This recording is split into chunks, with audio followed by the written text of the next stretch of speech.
Howdy, howdy. It's late start. I do apologize for that. Basically, what happened was, oh, that's such a pretty sky.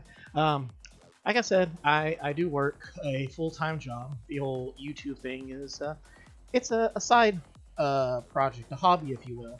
And basically, I had a lot of work today at work essentially, and so starting up a little bit behind. And next Friday might follow suit. I didn't finish all the work that I was planning, but as I said, I do promise to try to get these streams going. They are integral to the whole series, uh, the playthrough for Animal Crossing Adventures. So happy to be here. Happy for everyone who's going to show up. And basically, we're going to pick up where we left off from yesterday, which is basically, as he says, it's not really anything new. We do need to, wetsuit, that we can go scuba diving. Hey, Techno, good morning from my best friend from Sri Lanka. How are you doing today?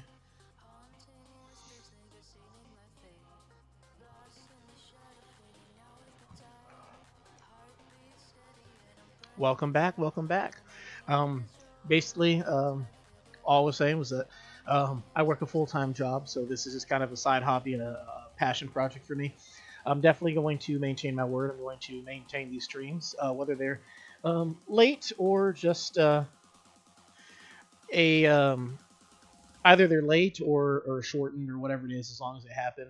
It's a great time for you. Over here, where I'm at, it's actually 9 in the evening, so yeah, super late.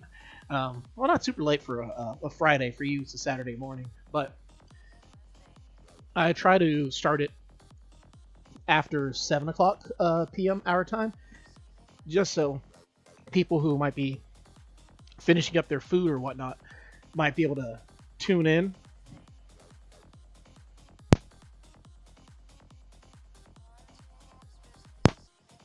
And that way, you don't have to worry about, like, theoretically, there's a whole lot less of the whole, oh yeah, I gotta go pick up some, go eat real quick and I'll be back type of thing. It can just be kind of a show up. And that's why when you see me streaming on Friday, like right now, I play with the clock in real time. So it effectively, I didn't set any of my tools. Basically, this is the actual time for what it is for me here in the States.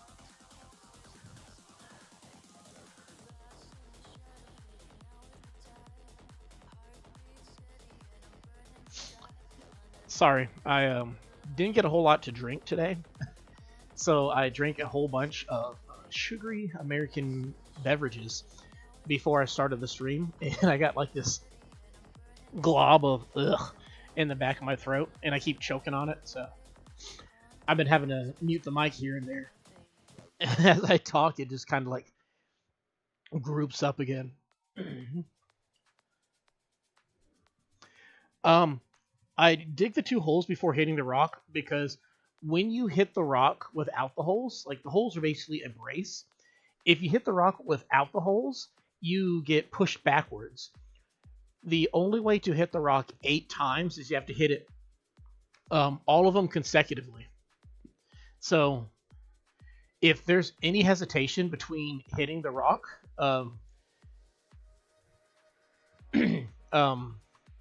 you will miss out on the 8th attempt, which this is the worst thing right here that scares me, is if he were to walk right in front of me, I could accidentally talk to him and it'll ruin my what's it called, my rhythm. He just, my bad.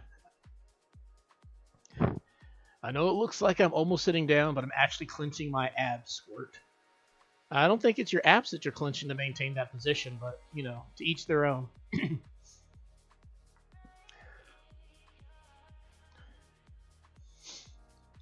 But, yeah, basically the 2 holes brace you so that you don't have to worry about getting out of position and not being able to hit the rock the optimal amount of times.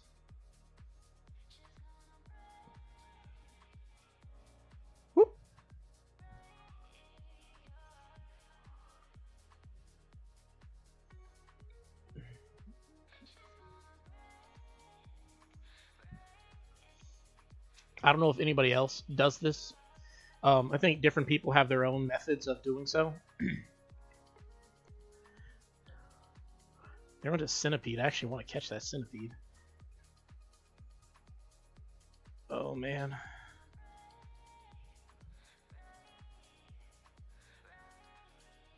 Did it disappear? It disappeared. Womp womp. I listen, fishing, it's great. Historically, it's one of, if not the best ways to make a lot of money.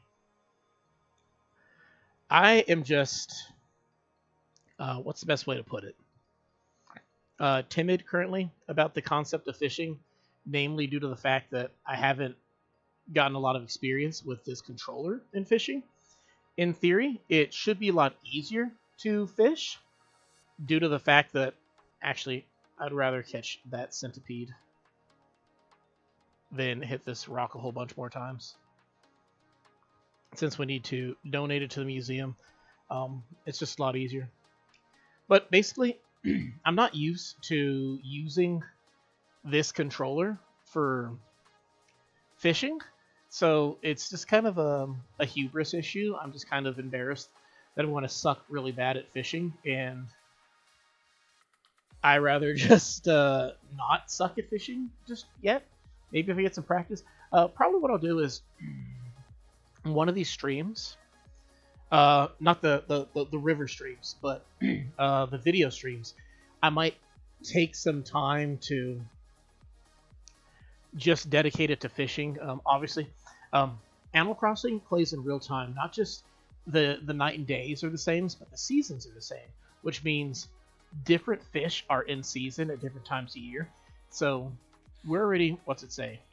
September 12th, halfway through September. All the fish that appear in September are going to eventually, a good deal of them will leave.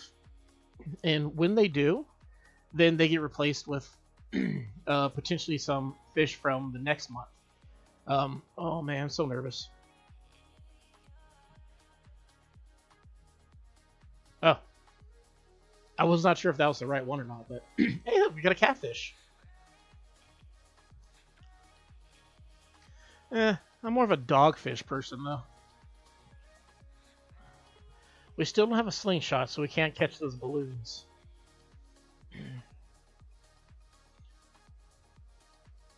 We did get that. Cool, cool. And we didn't find any other stuff. I drink so much of these sugary American drinks that my voice gets all cracked up. I'll definitely do a fishing video at some point in time. Like, I like fishing.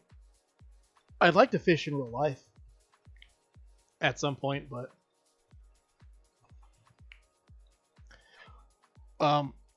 actually what I'd like to do at some point in real life is have the full fishing, like, outdoorsy experience. Dang, I meant to actually read that letter. But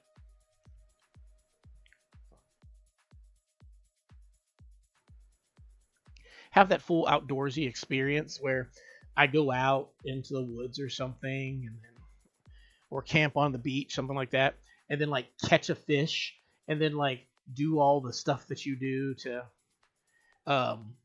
like, you know, descale and gut it. And there's a camel here. Hello, Sahara. How are you?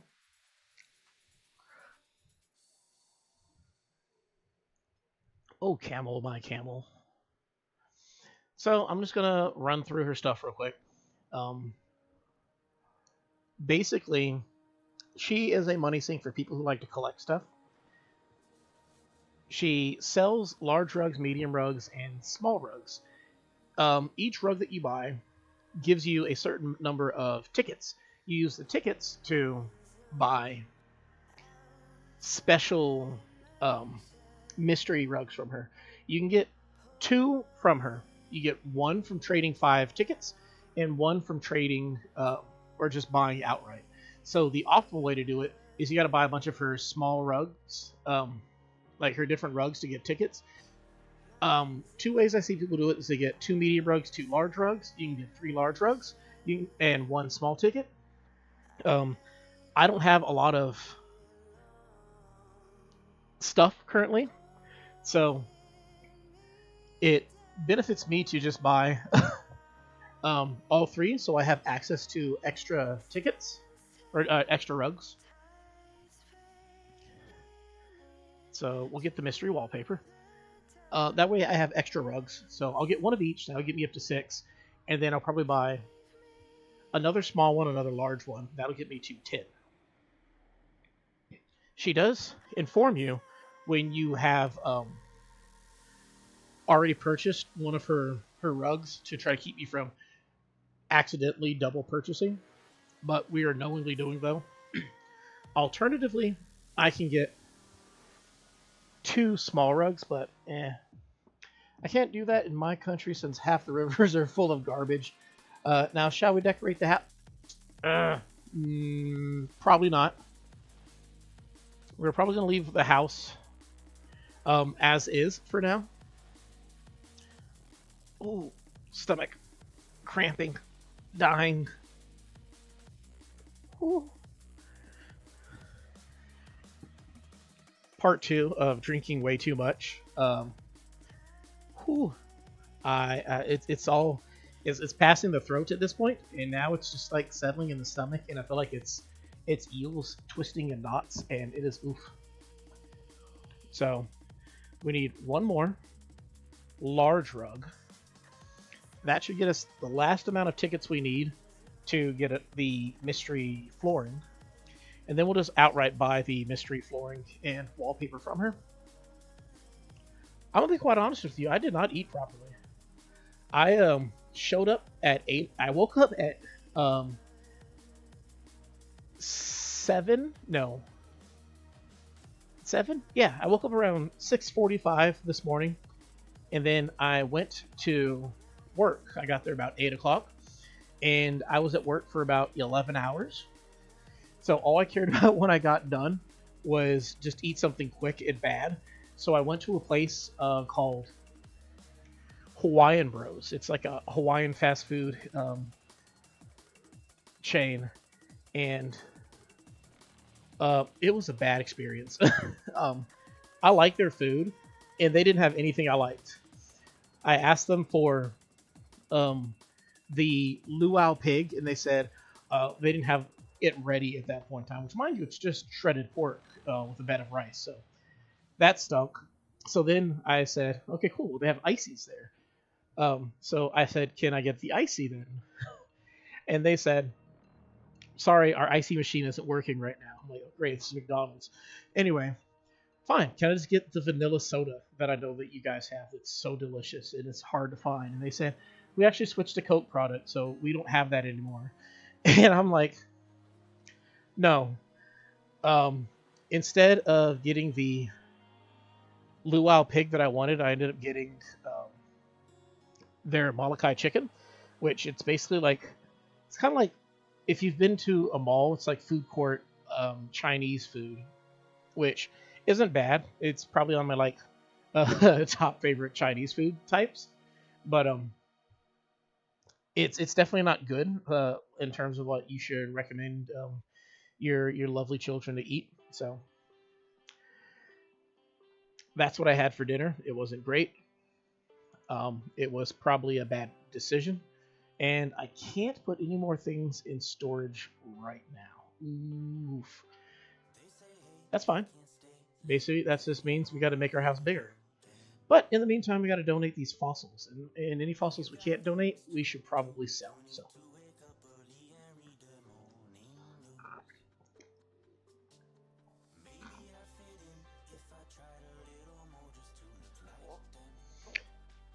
I think what I'm going to do, hopefully we can gain some more viewers throughout this month, because I want to do something special, which it's called, I want to call it, like, I'm guessing this will be the first Friday special. It's going to be a stream just like these ones that we've been doing, except the catch is I want to have a specific artist for the music, right? So I'm going to get collect all of their music, or as much of their music as I can, and play specifically that artist throughout the entire stream as just a thank you, if you will, and a homage to that particular artist to get just really enjoy them. My museum doesn't have as much currently, so there's really not much in terms of a tour. Once it's complete, is definitely an incentive to do a tour for it. If you'd like the stream, not last Friday's stream, but the one before that, I did do a tour of the fully completed museum that my other island has. So that is out there. I went in depth regarding the fossil area and whatnot. So cute little bird box. I like that. Oh, I forgot to talk to these guys when we set up the shop. So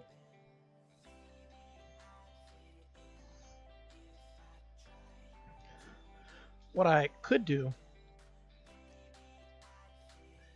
or what might be expected of me, is to buy everything in the shop, essentially. Now, the downside to the strategy of buy everything in the shop is A, I don't have a lot of bells, and B, it's established that I also need more storage, so that would require me essentially upgrading my house to get more storage to store all these things. But I believe if you buy enough stuff, they also improve their shop as well. So there's a benefit to just buying everything. Good news is, if you'll call it good news, is the shop does not have a lot of high pricey stuff. So it's not too difficult to actually buy everything. I think if it's like the old games, it's just you buy a certain number of items, and then they will ask you if you'd like to improve the shop. So there's always that. Let's see what we got here.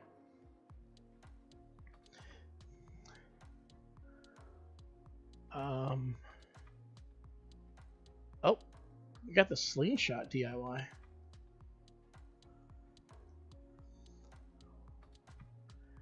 As well as these things. I don't know. Okay, I already purchased that, so yeah, we'll hold it off for now. But cool. Oh, I didn't realize I have an extra bag just laying around. But so that done. Cool. Go ahead, be shellfish.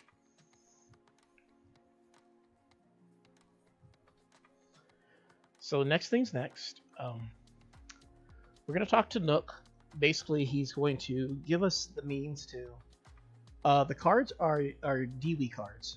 Basically, that's DIYs. And that's how you learn how to build new items. And they come in card form.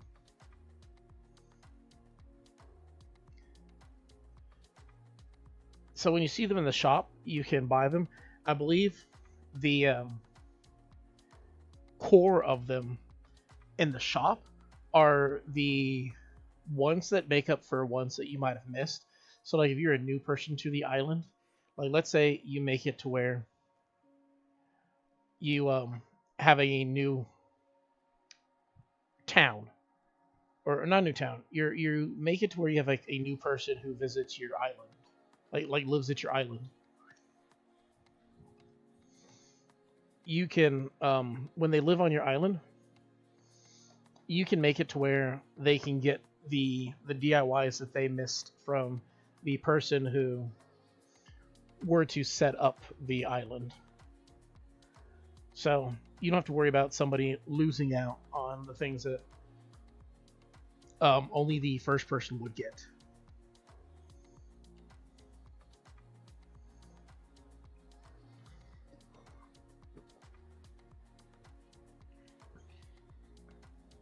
the slingshot DIY was there, which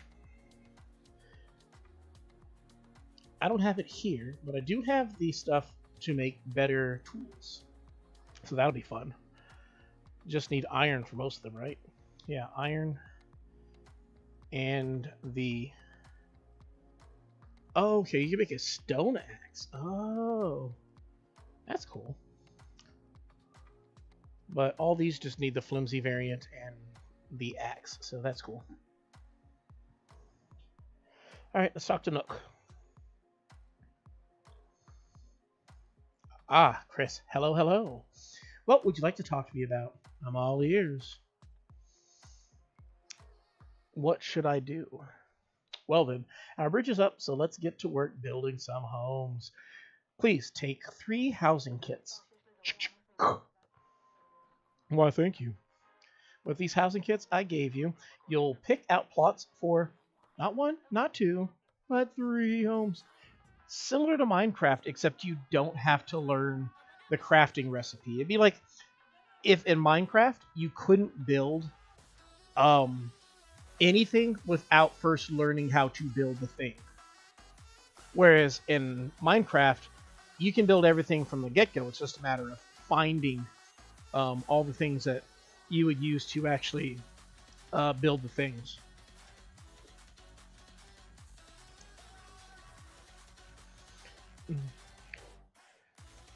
They'll need furniture and such. Each housing kit comes with a list of furniture required for its house. Be sure to read those lists. You can build everything DIY style, so let me know. So let me just send you the recipes you'll need.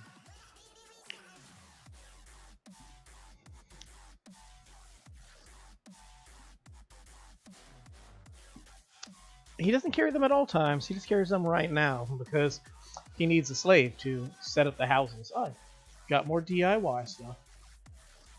Have a nice DIY. So he gave me at least 10 DIYs because it says that I had less than this. But what that means for me...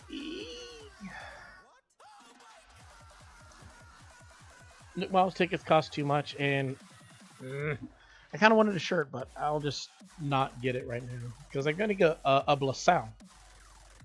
A blouson? I don't know what a blouson is. I thought it was a parka, but I could be wrong. So, looking at the map, actually, first up, let me do something that I've been wanting to do.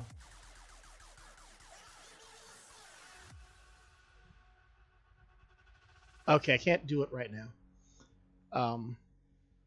I'll do it later. Basically, what I want to do is this chat. I want to move it where my map is. I want it to be the same width as that, and then move it upwards. But I realize I can't do that in OBS. I actually have to go to Street Elements to do that. So I'll do that later off camera, I suppose. But according to the map, I think I want to put a house over here. I feel like maybe on the back side of this river could be cool. Or I might just put one over here where, yeah, this looks like a good spot right here. So we'll set up plot house number 2. Holy smokes. Why is it so big? So it'd have to be this big? Why is it so big?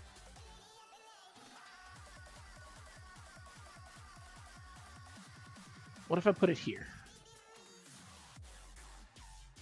So then that says the tree and the gazebo are in the way.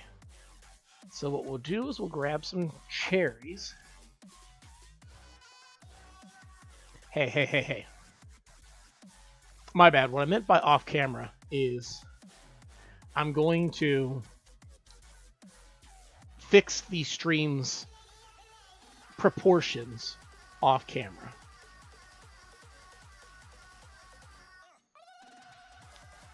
I'm not going to do any like actual gameplay off camera. I'm just going to fix how the stream appears off camera. Let me imagine it. Doesn't move the rock, and yeah, that looks good. Okay, and realizing now that these pots are a lot bigger than I thought they were.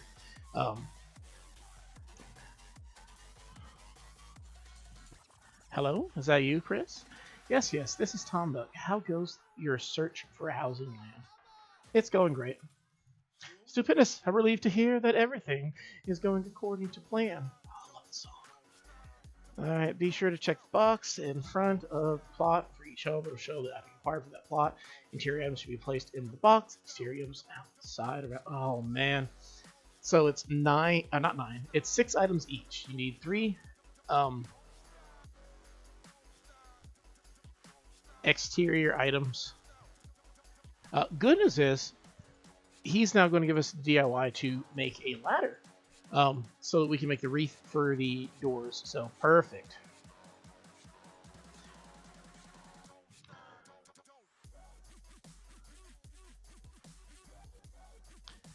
Did he give us it? He didn't. Yeah, there it is. There's the ladder. So we can now make a ladder. That's going to be a cool tool to use. And basically, you have to make all of these items here, more or less. And we're going to have to put some of these, like these things, go outside. These things go in the box. And when the neighbors moved into the house, they will have these items in their houses. So we will need to make the ladder to get the wreath when the time comes. But what I want to do next is, because we have the bridge over here, I'm going to put the other 2 houses over here. I know I wanted to put one up against this back wall. Maybe right here? Yeah, right here seems good. So what we're going to do is we're going to move this tree out of the way.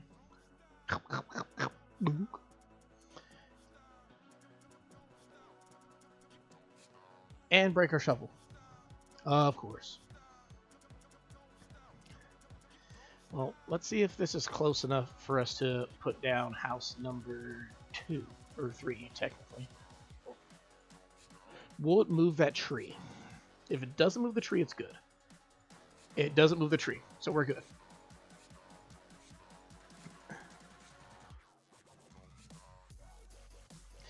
The reason why I'm going out of order is I'm pretty sure Carrie is going to be our first neighbor, because we met her on the Mystery Island tour. Because I'm pretty certain she's going to be our first neighbor, soft spot for the first one you find. I want to make sure that she's actually close by to where we are. So I'm trying to put her house more or less just over here. I could dig up this whole area here and put her house here, right? Because, like, do I stand on it? Too close to the ledge. So if we move over one more, she should be okay right here, right? Okay. So I need to move a bunch of these trees. These 4 trees here. Which works for me because I need to make a new shovel, but those 4 trees are all just pretty close by, so it works out. So first things first, we got to make a new shovel. And I'm trying to shake trees as though that's how you get stuff. No, I got to actually use an axe, and we broke our axe last time. Now that I remember. Ugh. So we can craft a flimsy axe. What do you need for a stone axe? Just wood.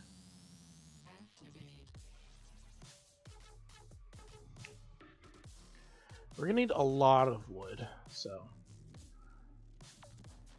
Actually, what I also needed was a shovel, so. Let's see if we can make a shovel real quick, too.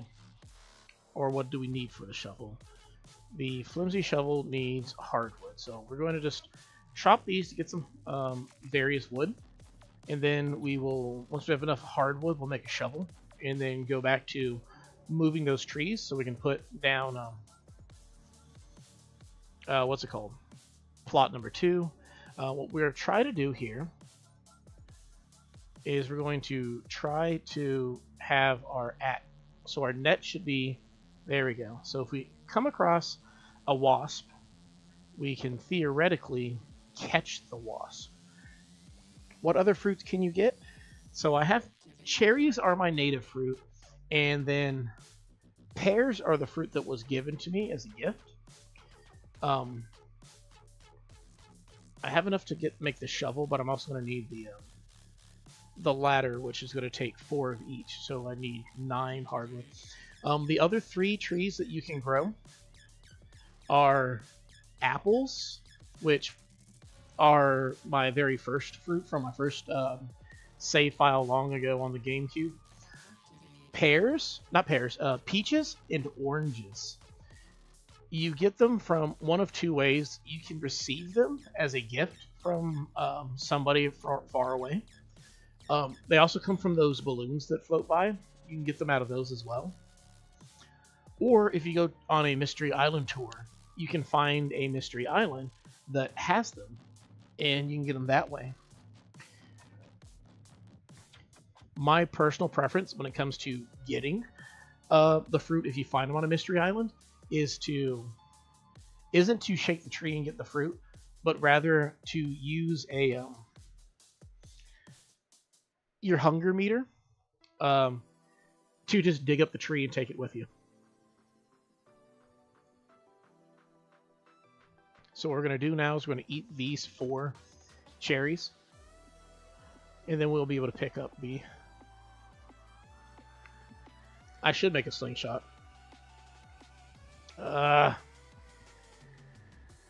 Fine. I'll go buy the DIY to make a slingshot. That way, we can stop missing out on those balloons that keep flying by. I believe they said the shop closes at 10. So...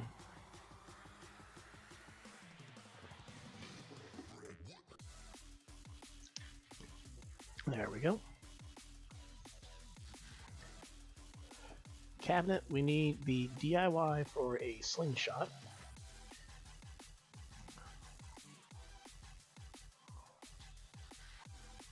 Ladder setup recipe, cool. We definitely want the ladder setup recipe too. What the ladders, that's kind of expensive, but we'll get it.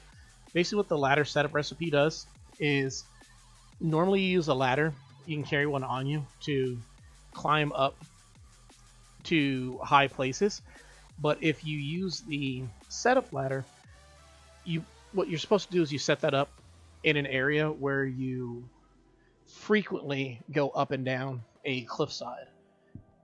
It saves you on building an incline, and you just have the ladder there all the time. Alternatively, another thing you can use are vines. We currently don't have access to vines. So basically we just need either a setup ladder or just carry the ladder. Me, historically, I think setup ladders are kind of tacky, so I don't actually I don't know what I'm swinging at, use them, but other people might like them for different design ideas and whatnot, so each their own. That's the beautiful thing about the game. Slingshot. Where's the slingshot? Slingshot's here. And we need more hardwood. But good news is we only need 1 hardwood. So let's go hopefully find a tree that we haven't hit yet. I'm just tempting fate. Cool. So fortunately we've got a lot of wood. So that whatever DIYs we're going to need to use wood for these plots, we should have plenty of wood for that. So, but there you go, and I believe that marks the last item on the item wheel that you should need. Let me double check my item wheel.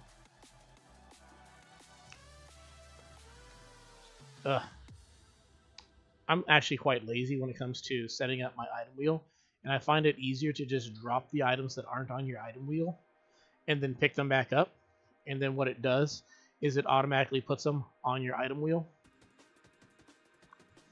As long as you have space on your item wheel, it'll always do that. To where just like the new item that you pick up, if it's capable of going on the wheel, it just puts it on the wheel.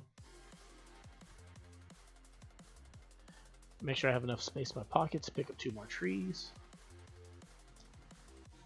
And I don't want to waste these trees because we don't have a whole lot going on right now in terms of decorations. So I'll place them somewhere else, and I'm not going to destroy them. So now we should have room to put the last house. It's too close to the bridge, so we'll move over 1 spot. Try again. Still says too close to the ledge, so we'll move up 1. See if that works. Now it says it's too close to the bridge. Perfect. Oh, I mean, we're good, but I guess we can imagine it. Yeah. It's that good island fruit. If you, so every time you eat an item, at the beginning of the game, it's fruit, but later on you can eat other things. You can basically just pick up stuff. And then to put them back down, you can just look at a spot and put it back down. And here we go. We get to use our test out our slingshot. I don't know where the thing... Okay, it's over there. Pew. Missed it by a bit. There we go. Our very first slingshot item. What do we get? Ta-da! 5,000 bells. It's like it paid for itself. Plus 3,000 bells.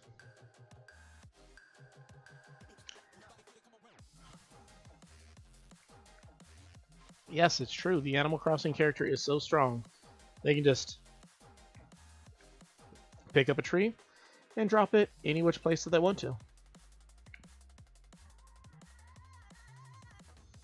Since you can't really do anything with trees or put them in storage or anything, I just put them back down whenever, wherever, you know, something will be together. The tree is here, and I'll be near. But next things next, we got to figure out what items we need to actually build. Let me find a piece of paper. Let me fail to find a piece of paper. And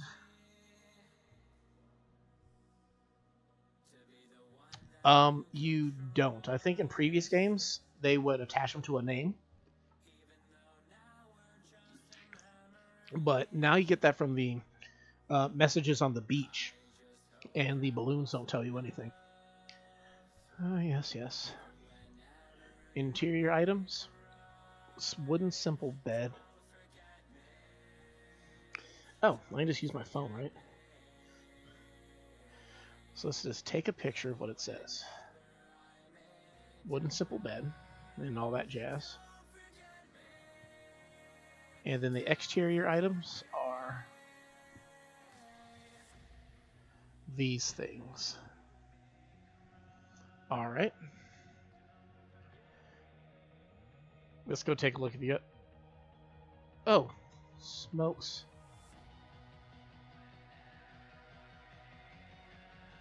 I'm so bad with this. Did he disappear already? Fiddlesticks.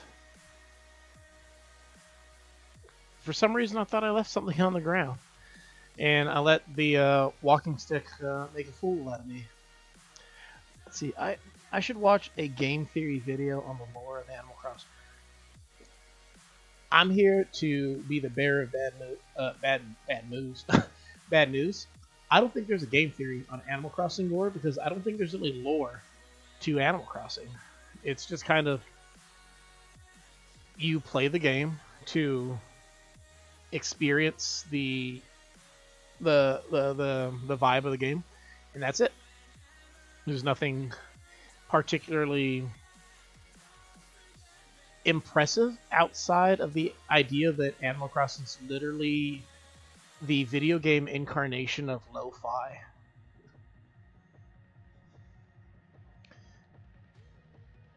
Like, it's so chill. I'm actually tempted to overhaul my playlist when I'm streaming Animal Crossing to match that vibe. Alright, so I took a picture of all the stuff. Next thing is to come over here and figure out how much we need to gather to make all this stuff. So let's see what we need. How many stone do we need? Oh, I know game theory. I know them quite well. I know it's all Undertale and Five Nights at Freddy's.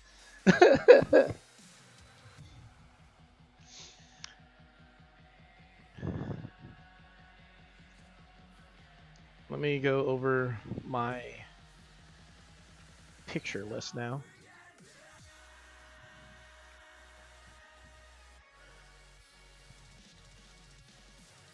So we need a natural garden chair, table, and a bird bath. So these are the chair, the table. That's 9 hardwood. That's a lot of hardwood. More hardwood. So we need 15 hardwood, some iron, and then the bird bath is stone. You know what would help? If we come over here and actually grab all the things we know we're probably going to need. Those being, we're going to need our wood, these woods, and our stone, and if we have any, our iron and clay. There. Now, we have a lot of stuff in our pockets that we can put away also, which we will do that. So we're going to put all the furniture that we have away, including the pergola.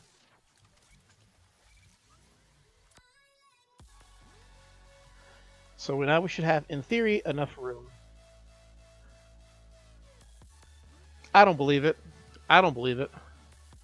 If they're taking time to do Animal Crossing lore dives, I'm like, to me, if you're doing an Animal Crossing lore video, I love the game, but you're basically scraping the bottom of the barrel for content.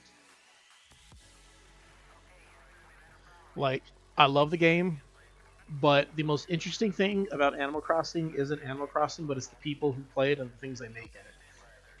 It's like Minecraft, except there's no lore in it. We need a wooden block stereo and table, which this needs the wooden block toy, which we can make that. And so now we can make the stereo. Do we need another one to make the table? Okay, so we do need the toy to make that, so we're going to make this one. Oh, I believe you that it exists. Okay, at this point in time, my argument isn't whether or not it exists, it's whether or not it should exist. And I'm just like, it's such a strange thing to have. So we also need pansy wreath. That's so bad saying pansy, which is 3 of each pansy. So we will vault over there, and I will resist the urge to pick all of these weeds and only pick the flowers. So we need 3 of each. So that's 1,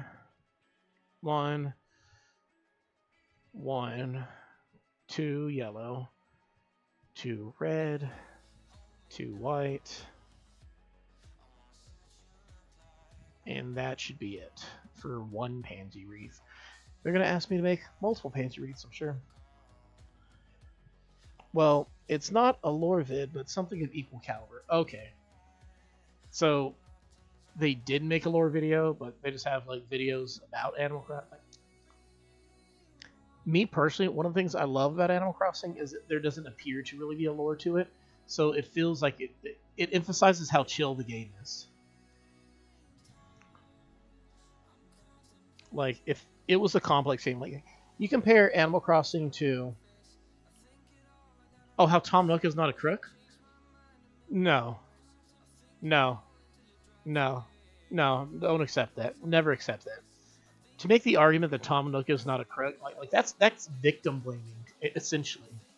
Like what Tom Nook does to people, like the level of trauma that he has implemented on people over the past 20 some odd years.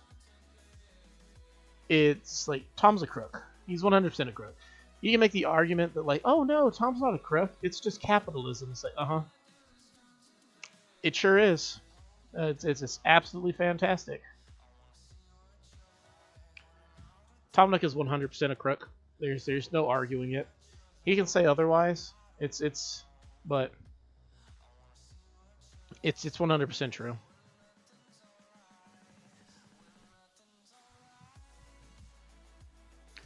So we're gonna put this chair right here. Have it face that way. And then I guess I'll put the bird bath not here, but here. Like adjacent from it. I think that's good. Well, not here. Right there. Cool. And that's it.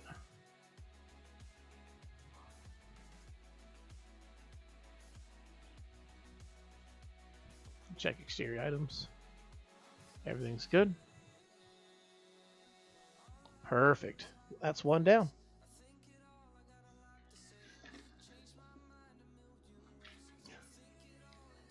The evidence exists that Tom Nook goes out of his way to victimize people and put them into a position where they will likely never actually recover from their crippling debt.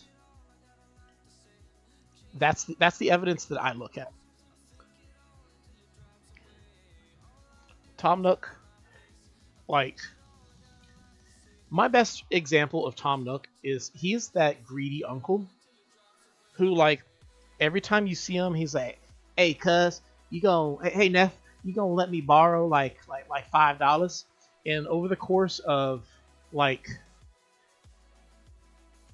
your entire life, like 20 years of growing up with that creepy uncle, he's borrowed $5 from you like hundreds of times, and like he's borrowed $5 from you so often that you should be collecting interest on it, but you just don't have it.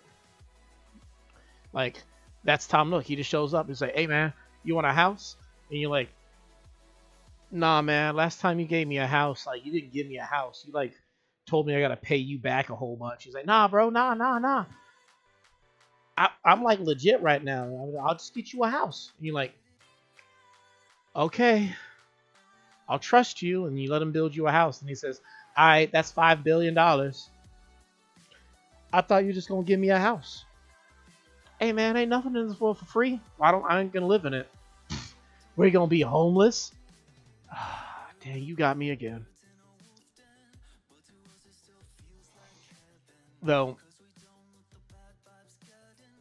Tom Nook in New Horizons is a completely different breed of animal. Like, not saying that he's not a raccoon. He's still very much a raccoon. But like, when he's like, "Hey man, so I got you that house," and you're like, no, he's like, "I know you're living in that tent. Do you want a house?" And you look at him and say, "Nah, bro, I ain't falling for your racket. I ain't gonna move into no house and just owe you like hundreds of thousands, if not millions of bells." And he looks at you and says, "I enjoy tent life," and then walks away. I didn't have to have this house. I could have stayed in the tent. This is my own doing. I chose to have a house. I chose to live in crippling debt to a raccoon.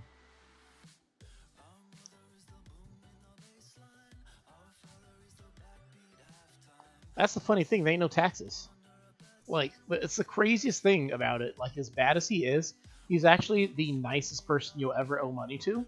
Because you're like, "Oh, I owe like hundreds of thousands, if not millions of money to Tom Nook." And it's like, all right, cool. So when does he collect? He never collects. You could start up. He'll build you a house and then owe him money, right? And then once you can never pay him back, and he'll just be cool about it. He will literally just be like, So they're never gonna pay me back. You ain't gonna do anything about it? I mean, what am I gonna do? If they don't want to pay me back, they don't want to pay me back. It is what it is. Let's submit the interior items, which is this, this, and this, which works out. But they want the cherry items because I kind of like the idea that we're going to give Carrie some cherries. I want to put the stone table over here if I can. I can. And then the stone stool goes right here. Move it up one. Perfect. And then I'll put the clothesline right here in the most obnoxious place possible. That way, if you want to go to the other side of this river, you gotta go all the way around her house. Exterior items. The stone table is too far back. So what we'll do is we'll see if we can just drag it over. Just that one. And put the chair, the stool back over there. Does that put it in range now? Ugh. Alright, let's move it up one. Maybe that was the problem. There.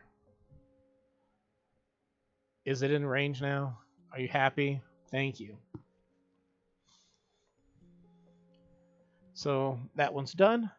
So next, what we'll do is when she moves in, I'm just going to move those back down. But the last one we need are the log garden lounge, log stool, and water pump for the exterior. So let's craft those right quick. Log garden lounge. See, all that material collecting we did on the first few days actually is coming out to be very beneficial for us. Cool thing is, once you know how to make the DIY similar to Minecraft, you can make as many as you want. So I can make all the items, like all these items, I can make as many that I want to use for decoration. What we got here? It seems like you work for Tom Nook. In the very first Animal Crossing game, you actually worked for Tom Nook on your first day. Like, the very first shirt you got in the game, outside the one that you started with, was your work uniform for his shop. He was this weird kind of teal green. And, you know, I kind of miss it. I'm not going to lie. Interior, we need a wooden simple bed, a wooden chair, and a classic pitcher. There's a classic pitcher. We can make that. It's always interesting your second playthrough compared to your first playthrough. The fact that I already knew I was gonna need. Wow, that used all of my wood. I bet I can't make the wooden simple chair now. Wooden simple. That's just a wooden chair. That's the wooden simple bed. Where's the wooden simple chair? Oh, I'm sorry. I'm like misreading. So it's just a wooden chair. We need 4 more wood for that. Yeah, man, I miss that stupid work uniform. I wish they would re-add it to the game. I mean, theoretically, I could just make what. That's what I should do. I'll see if there's one in the when the Able Sisters get added. I'll see if I can download a version of it. Ah, broke another axe. Now the good news about using flimsy axes, like these really cheap, crappy, flimsy axes, is they break really easily. And if you want to get the golden axe, yes, there's golden tools in the game, you need to break a large number of axes. So by strictly just using the cheapest possible axes, that being these flimsy axes, you can get to that number, because they don't care which axes you use, I believe, to accomplish it. As long as you break, I can't remember how many, I think it's 100 axes you'll get to the golden axe DIY. So that should be the last pieces of wood that we need to make the simple chair, and we're pretty much good at that point.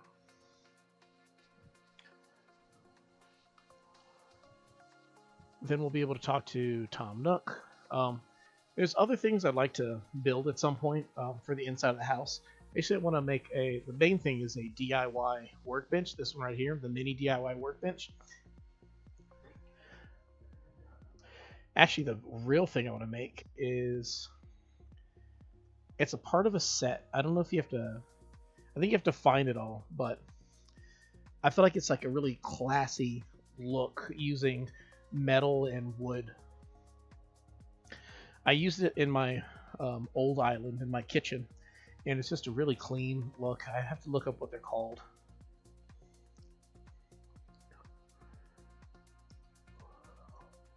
So we can donate the interior items because we have them all now. Boop, boop, and boop. And now the exterior items that we have are a lounge, a stool, and a water pump. I don't know where to put the water pump, but okay, there's enough room right here next to this, so I'm going to put the lounge here. Not like that though. Turn it that way. Set it up like this, and then we're going to move it back up. Actually, what we'll do is we're going to put it like that. And we can go back here. Perfect. Actually, I don't want to stand there because I'll block myself in. We're going to put the stool right here. And the main reason for putting the stool right there is you can actually put stuff on top of the stool as like a chair, as a little end table. And then we'll put the water pump up against the back area. One of my favorite things to set up with the water pump is to put a bucket in front of it, so it kind of implies like you can actually use the water bucket. But that should be it, right? Perfect. This means, ta-da! All the home and furnishing prep work is done. Before we head back to Nook, what we're going to do is we're going to actually check out this. We set up this area. We gathered some materials from up here, but we didn't actually check out this area outside of grabbing the pansies that we needed. So get a good look at what we have going on up here. Check the map real quick. Yeah, it's a cute little area up here.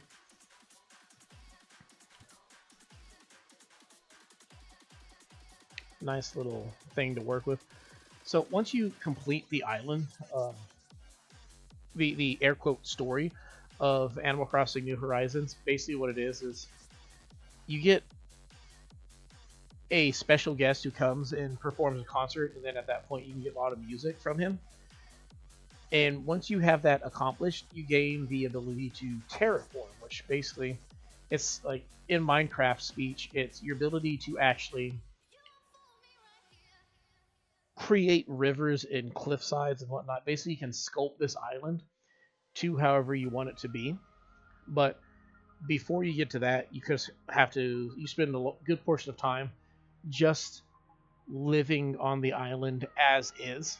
So I'm just trying to get a feel for right now for what the landscape looks like up here, because it's my first time going up there on this island, and it's not bad. Are we gonna have any villagers up there? I'm not sure yet. We could always build a bridge that goes over here, put a house there. Looking at the map, we have this whole area over here. We don't actually have to build anybody on a cliffside. We just put a bunch of animals over here. I'd like to move my house probably over here next to this little pond. That way I have access to where I can like fish and do stuff like that. And then we have lots of room over here to put other animals too. Oh, I didn't realize 2 of these things over here. So finding some fossils, that's good.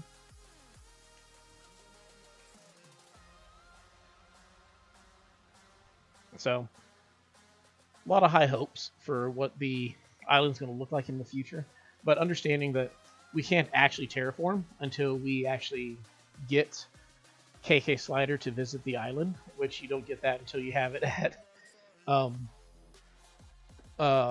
perfect levels, which you'll know that when you get your first Lily of the Valley, which my other island was perfect, air quotes, perfect for so long. I had more Lilies of the Valley than I knew what to do with, but cool. So now we can go talk to Nook about the new villagers. We should theoretically get Carrie, but I didn't go to any more than one mystery island, so I don't know who the other neighbors that we should be getting along with Carrie. So everything's finished, old chap. I'm so happy with all the slave work that I do for him. So theoretically, what I believe should happen. Wow, that's an angry look. I don't know if, because he was on the phone, so it seemed like he already had people in mind who were coming to the island. I don't know if that means that the game's automatically going to have people show up or not, or if it's just implied that they can, but they don't have any spot. Like, I don't know if I'm going to have to go out and actually find the villagers, or if the first 2 or 3 are going to be predetermined without any consent.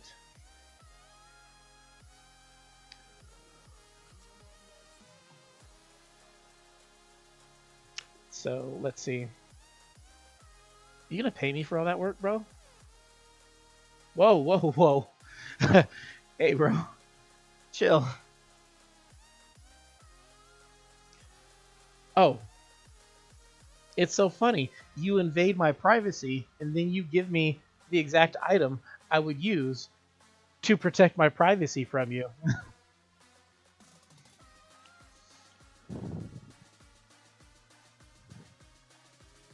Okay. So I did not know that he was going to give me this DIY to make fencing, or he was going to give me this fencing. And the fact that we now have it when all I really wanted to do was make a potato farm. It's the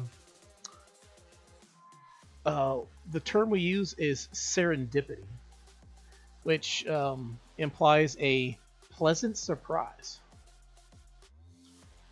I don't really want any of these fences currently, but maybe.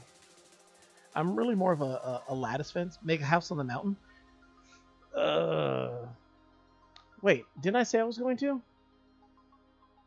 I don't have access to the map while I'm indoors. Pretty sure I said I was going to put a house kind of on the mountain, not like on the high part of the mountain. Okay, I didn't say that. I'm gonna put my house on the little area where that little lake is in the back area by the mountain. All right, so he gave us a little fence. So now I want to make a little garden. So for a crossbreeding area, you need 9 by 9, so the wall around it should be 5 by 5. And then just for a simple potato farm, I can do the exact same thing if I want it to be that big. I like symmetry, so I might do that. I should move these trees out of the way, probably. That's if I want to put the farm by my house. If I want to put the farm somewhere else,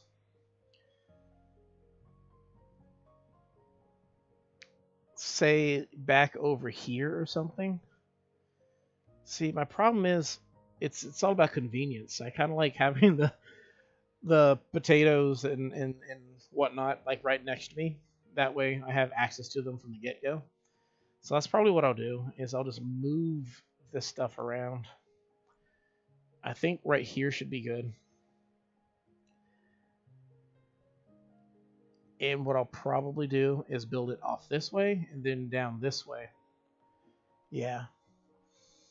You know, I actually never actually got to know Technoblade, like not like personally, like well, yes, not personally, but like from an entertainment aspect, I never really knew Technoblade. The most I know about him is that like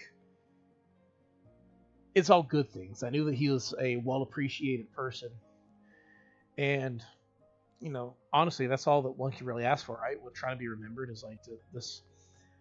As long as you're remembered as being a nice person, then that's kind of like the good part of it all.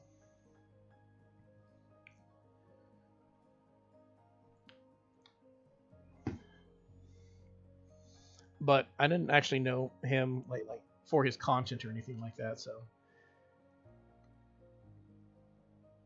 So next thing, we're gonna build the fence. So we should be able to okay, not put that there. 1, 2, 3, 4, and that's not 5. And 5. Perfect. So it's just the right width.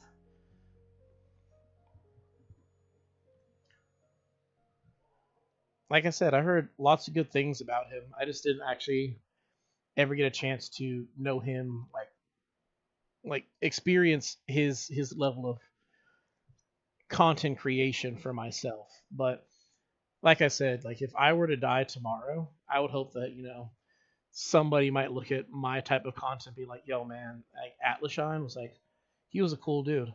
Like if nothing more, he was a cool dude.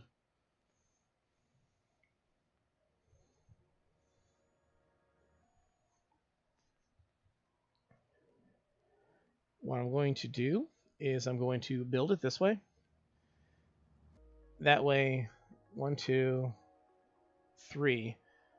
And because I'm a little OCD, I like to put it like that.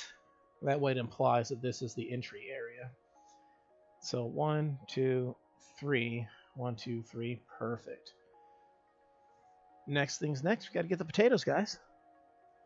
So get something out.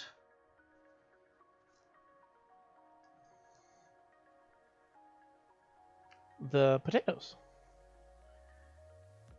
I could build it another one on this other side where I could put. How many did I use? 27. So I do have enough to build one more. Maybe that's what we'll do because we have a bunch of flowers, so we can start crossbreeding the flowers in order to grow some interesting flowers. Traditional balance. I'm not decorating yet, but I can understand how it might look like I'm decorating. Plant 1. Actually, what I should do is stand right here in the middle and then just plant, plant, plant, plant. And this should put them in a pattern around me. One more behind me. Perfect. And then just have to get this thing. Actually, I don't like the flimsy watering can.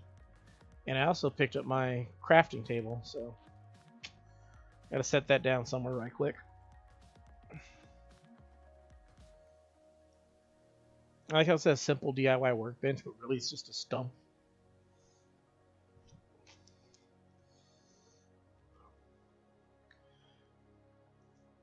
I think if you use the regular watering can, it waters the flimsy watering can only waters one spot, but the regular watering can should water 6 spots. So like if I stand right here in the middle, I should theoretically be able to water all these potatoes right here. Ba-da boom. And then I can just water these ones here. And the potatoes are now taken care of. So maintain that. And after a couple days, we should have potatoes. We can sell the potatoes for a profit, or we can use them for cooking later on. So that'll be fun. As for the next area, what we do is... So I'm going to move some trees real quick. 2 trees exactly, which works out for me. And then we'll eat this as well. And the trees we're going to move is this one down here. And this cherry tree that is behind this thing. I'm just going to move them anywhere else other than here. Can't put it there. I can put one here. We'll put the pear tree here. Oh wait, I can put it there? I'm tripping out. I didn't know I could put a tree that close to the town square. Surely that's not... It must be right? I'm tripping out, guys. Put the cherry tree over here. Put the regular tree here. And we'll put this tree... what is the thought process to how we're putting down these trees? Well, quite simple. We're not thinking at all. We're just moving them out of the way. So, with them over there, I can then pick this thing up, and then I can build a second little garden area on the other side. That fish does not care about me. There he goes. Now he cares. So that's 3, 4, 5. And now we should be able to come down 1, 2, 3. Middle area. Then 1, 2, 3. And then this should be right here. And then go over 3. 1, 2, 3. And then come up. 1, 2. And then have this split like that. And then this one, same difference. So now we have doubled our little area. Can you get different type of tree, like a pine tree? Well, pine cedar, whichever one you use, they're actually up on top of the little area. I'll go show you them actually, because I need to pick up some flowers. Let's put the storage shed right here, though. Ugh. That is such an ugly placement of the storage shed. Actually, what we'll do is we'll put the storage shed over here.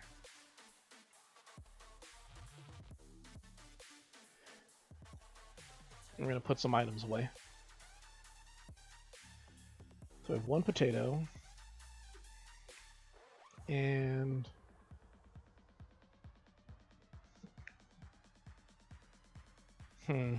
we can't put all of our materials away. We can put most of them away.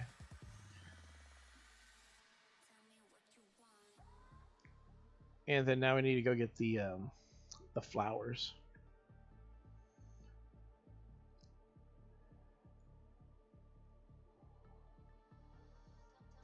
I'm trying to remember how to crossbreed the flowers properly, but here are the pine trees up here.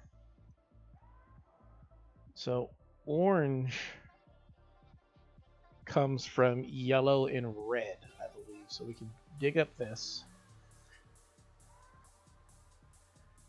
And we need a red one, and then we need 3 more of one of the other.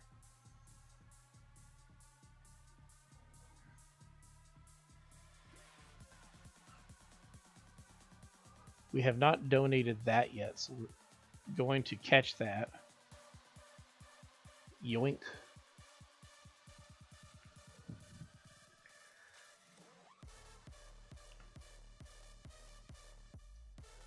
Let me look up real quick what the cross-pollination guide for plants is. ANCH plant breeding chart.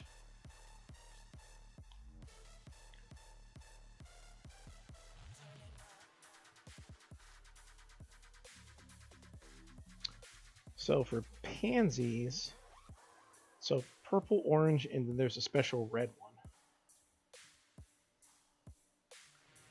So you get blue from white ones.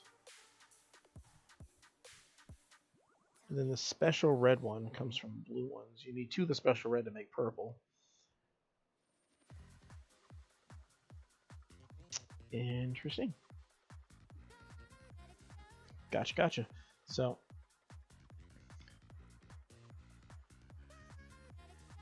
actually, I don't want that one. But I do want this one right here. I want these blue ones. I'm glad you like it. I'm not living up here. I don't want to live on top of the mountain.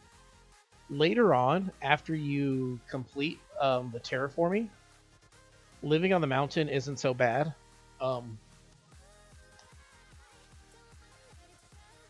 But early in the game, I'm not a big fan of... Oh my goodness. I did not mean to pick that weed.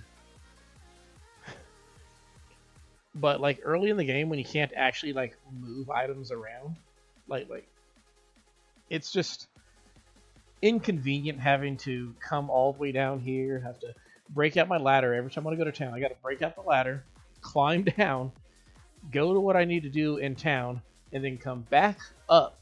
It's just, it's very inconvenient to live up here early in the game.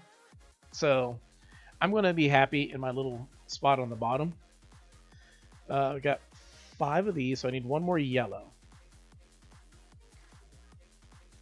Now, I guess you don't need terraforming, actually. As soon as you have access to building inclines, living on the mountain's not so bad, but you need to specifically build your inclines to cater to your living on the mountain. And it's just more work than I personally enjoy doing, so... If I could move my house, though, I'm going to move it right here next to this little pond. That seems right up my alley. But for now, we just get to hop on over here and realize I hopped onto the wrong side of the... Oh, man. Thank goodness your, what's it called? Your pole never breaks. So what we're going to do is... plant a blue pansy here, a blue pansy here. I say blue, the white pansy, and then a white, and then realize I planted that in the wrong spot. It's easier if you actually just dig the holes, but I'm afraid of breaking my shovel because I'm too lazy to actually build a better shovel. Plus, if you just stand in the right area, you don't need a shovel, right? So put them like that. And then right here, I'm going to put 1 red pansy. And then put the yellow in an X shape around it.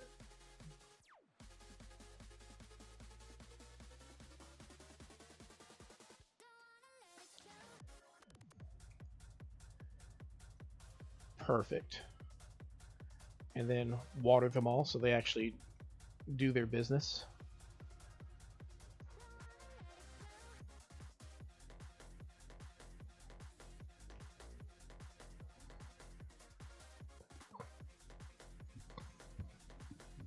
When my wife finds out about this, she's gonna flip her lid.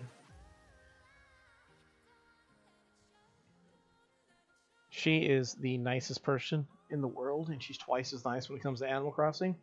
And when she finds out that I'm cross-pollinating my flowers the archaic Neanderthal caveman way, she's like, I could have brought you some cross-bred flowers already. I know, but I wanna do it myself just to say I did it.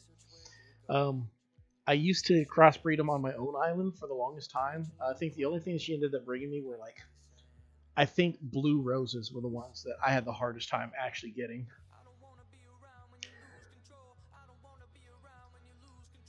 We have some seeds over here. I thought I had, but yeah, I do have seeds. We have hyacinths and roses. So we will do the roses first. Ooh, we have white roses and yellow roses. Yeah, definitely gonna do that. So again, the middle rose should be the red rose. And then we will do white here. I feel like I have a speech impediment. I'll put this one white here. And then we'll put the yellow ones over here. Obviously, they don't look like much right now because they're still babies. But when they grow up, they will be in their correct spots. I have no idea if I watered that one down there. Well, now I know I definitely watered it now. They'll be in the right spot. So then when I start taking care of them in the future, basically once I get my first hybrid, or a good number of hybrids, I'll move these around. Or what I might do is expand this area. I don't know yet. But in the meantime, we can put these flowers back away. And let's go donate these fossils real quick, too, while we're at it. So once you have enough animals in your island, they will actually start creating DIYs in their houses. And one of the things you do if you want to optimize or min-max your DIY collection is you need to go check all your animals who are inside their houses and see who is either crafting or cooking something.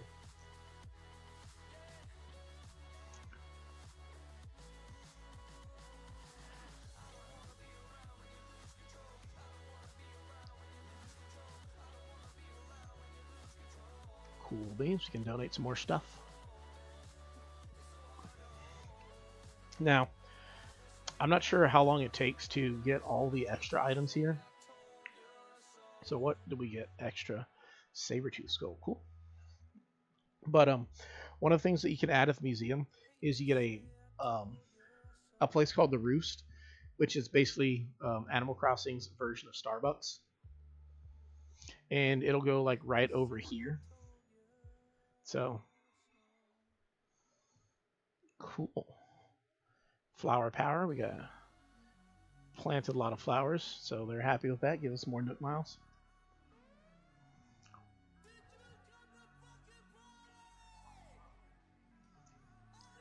All right, cool. So I'm not a liar. We did plant the potatoes and the such as well. I didn't realize that he gave me mums that these were special. I don't know what to do with them just yet, though. They can sit right there, be pretty. In addition to flowers, like you have special flowers, my island's native flower are pansies. You can also gain other flowers as well. We have roses, pansies, mums. I have hyacinths. You also get lilies. And I feel like there's one more that I'm missing right now. Tulips and windflowers. And cosmos. I thought I was missing one. No, I'm missing 3. The easiest way to get them is when Leaf visits, you can get them from him. He sells 2 types of flowers, so you can always just kind of go and get those from him. Alternatively, you can just find them on your little special mystery islands.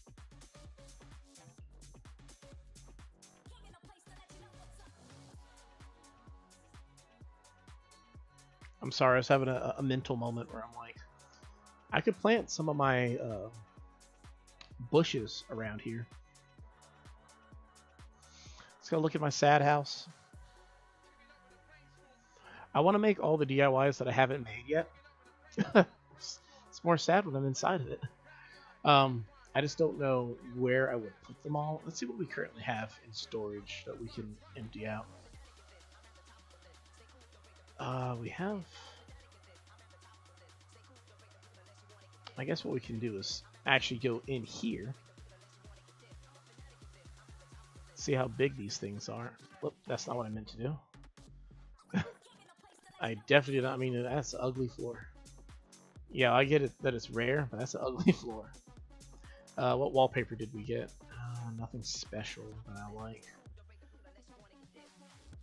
That's huge, but I like it. Matches my little thing I got going on over there.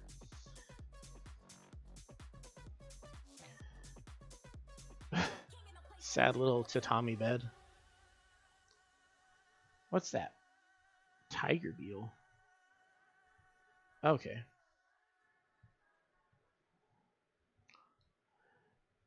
That's not what I meant to do. I mean to just put a random coconut down.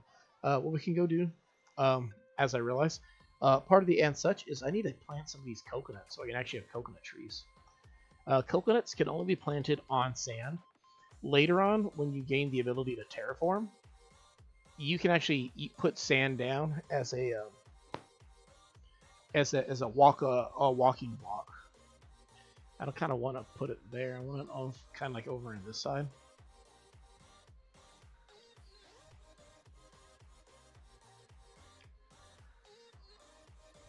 There we go. Right there seems good. Plant one. And we'll just plop them along this side over here. Let's have a string of coconuts. Because that's what Maui says. Consider the coconut. Consider the coconut. Consider your debt. How are you going to get out from over your head? Actually, when it comes to these little areas that come out this way, I kind of like to put the coconuts like right here. So they outline this, feels like a natural outline of this little area right here.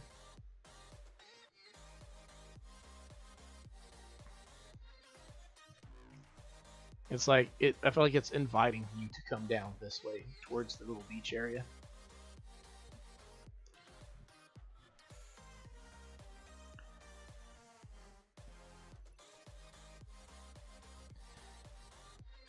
I don't know if that's too close to the actual water, but we'll see tomorrow when we find out which coconut trees grow and which ones don't. One of the upsides to planting trees is not the nook miles, but rather you don't need to water them. So, we get more miles if we plant a cherry tree too. You don't need to water them; they'll just kind of grow as long as I have the area to grow. So that's the upside. The downside is the poor little trees, when they don't grow, they just kind of sit there as a little nub in the ground, and you're like, oh, poor tree. This one's sold. This should be carry. Walker? Walker? Who's Walker? This one sold too? What? Okay, we do have... Oh, man. I wanted carry in the other one. Okay, we do have carry. We do know for a fact that we are going to get carry. We got carry, we got Walker. Animal names are punny. I can't remember what makes Walker a punny name. I have to see him to understand it. But Carrie is a punny name because she's a kangaroo, and thus she carries her offspring inside of her little pouch. But we know who we're going to get. I have no idea what a Walker is. Do I at least know this one? Bubbles. Bubbles? Oh, wait. I think Bubbles is a frog, but I'm probably wrong. I think I'm confusing Bubbles. No, I think Bubbles is a pink frog. Which, frogs are my favorite animals. But I don't think I want Bubbles. We'll find out, though. We'll find out real soon. Do I have 30? I don't have 30,000 bells yet.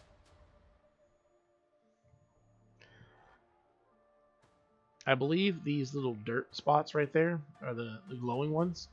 If you plant money back inside of them, they grow into money trees. And it's based off of the value of the money you put in. The most money you can carry in a single spot is 30,000 bells. So what you're expected to do is you plant that 30,000 bells, and then in like a few days, you then have 90,000 bells, and it's a lot safer than the stock market, that's for sure.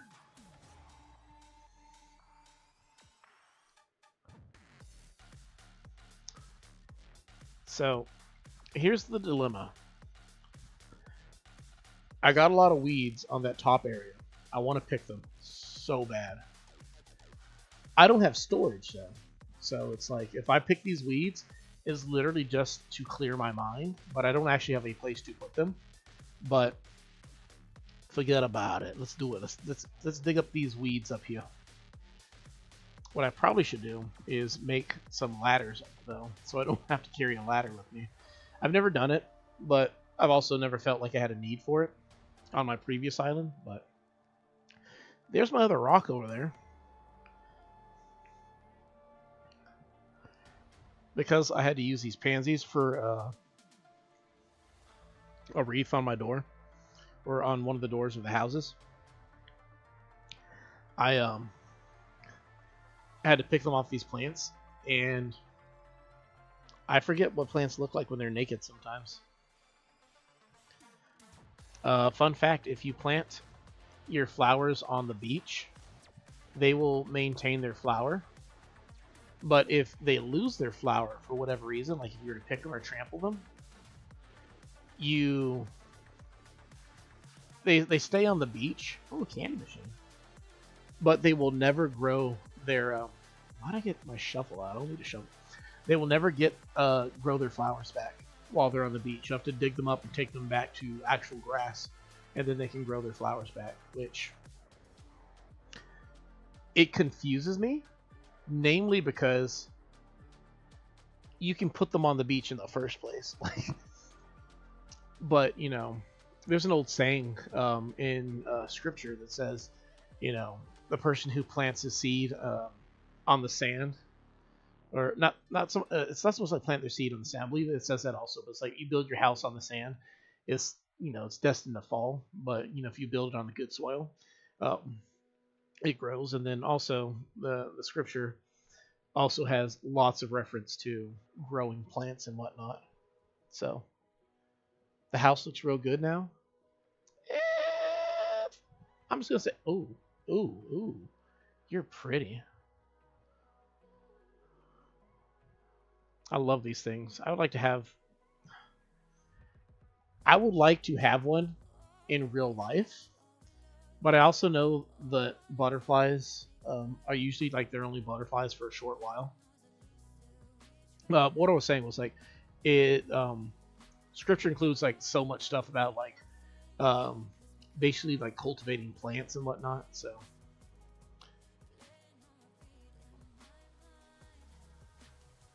I've always felt like it's such a weird, not weird, but like it's such a oddly relatable thing, because like the fact that literally everything can like be boiled down to farming and taking care of plants, I just find to be like absolutely intriguing in the best way. I bring up my wheel in the back, my emotion wheel or reaction wheel. Basically, I'm still getting used to this controller, and my hands are a little bit big, so I keep nudging the back bumper where it is. I don't have drift yet. I can't remember what I was talking about when it came to the plants, but we brought them up. But even though I don't have any place to put all of these weeds, not having them on the ground makes me feel a lot better about how my island looks. When it comes to weeds, you can sell them. They don't sell for much. The best way to sell your weeds, I think, might be to craft them into items that sell for better than what the base weed is worth. Alternatively, when Leaf is in town, he buys weeds at a premium. And later on, when you get access to, I want to call him Hal, but his name's not Hal, Harv. When you get access to Harv's island, Leaf is there. Basically, there's several animals who visit your island like every now and then. But once you have access to Harv's island, you can see them on a more regular basis, and it gives you access to stuff. Like, one of the cool things is the stuff they sell. Well, buy net. I didn't want you anyway. Buy net for Nisha. But basically, their inventory is different. So, like, you can buy whatever you want from Crazy Red or Sahara or Leaf when he's on Harv's island. And then when he visits your actual island, they will be selling 2 stink bugs. Well, he's not selling that. I'm just so many bugs here. There's a cricket there, cricket in the far corner where my phone's covering currently, and then 2 stink bugs. But basically, what I'm saying is like you can buy stuff from them when they're visiting your island, and then when they go back to Harv's Island, they have different inventory. So like Crazy Red, their inventory changes every week on the island. So even if they don't see you, or you don't see them visit you, you can still get stuff every week from them. But like if Crazy Red were to visit, you can buy one of his 2 pieces of artwork on Harv's Island, and then when he visits you in your town, you can then also buy a piece of art from him. And basically, Harv's Island is like a cool way to get access to a lot of the things that you might take a lot longer. Like, you know, trying to complete the art in museum takes forever when you have to just wait for Crazy Red to visit you. And I believe he's not guaranteed to visit every week either. Like, I think there's one animal, Gulliver. I think Gulliver is hard programmed to wash up on your shore every single week. Either Pirate Gulliver or Sailor Gulliver. But then I believe there's 3 animals. 3? I don't know if it's 3 or 4. I think it's just 3. And they're random. It could be CJ, it could be Kix, it could be Leaf, it could be Crazy Red. But they visit your island 3 days out of the week. Celeste should be showing up, like, I think 1 night out of the week, too, to give you... And the cool thing about Celeste, when she does show up, like, if I was playing right now and I seen Celeste, I'd be like, oh, holy smokes. I didn't realize that there were shooting stars because I'm not playing with the volume on when I record, so I can't actually hear if they're shooting stars. But she only comes when it is a shooting star night. So, you know, if you just happen to like not be paying attention and you see her that, okay, there are shooting stars tonight, I'm going to turn the volume up. That way I can hear it, and she'll give you a DIY. Her DIY is one of 2 things. I believe if you don't have it, she gives you the DIY for the constellation of the current month. And if you do have it, she'll give you a random DIY, either from the space theme or a wand that you can use to magically change your outfit. So she's pretty cool with that. But all this was getting off track about what I can do with all these weeds.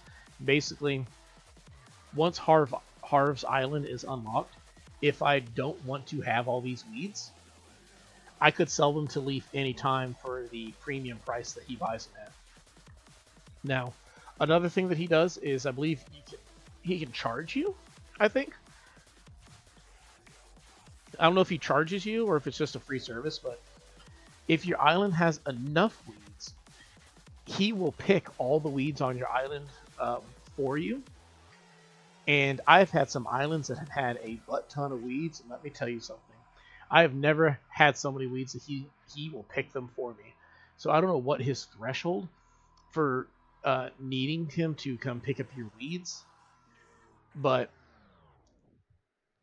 it's allegedly, with an asterisk, a service that he offers, but I've never actually had any access to it, so I don't know if he actually will pick all the weeds for you.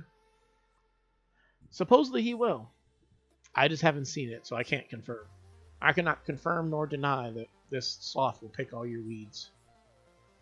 Considering he's a sloth, I don't see him being particularly effective or a workhorse when it comes to picking your weeds, but maybe.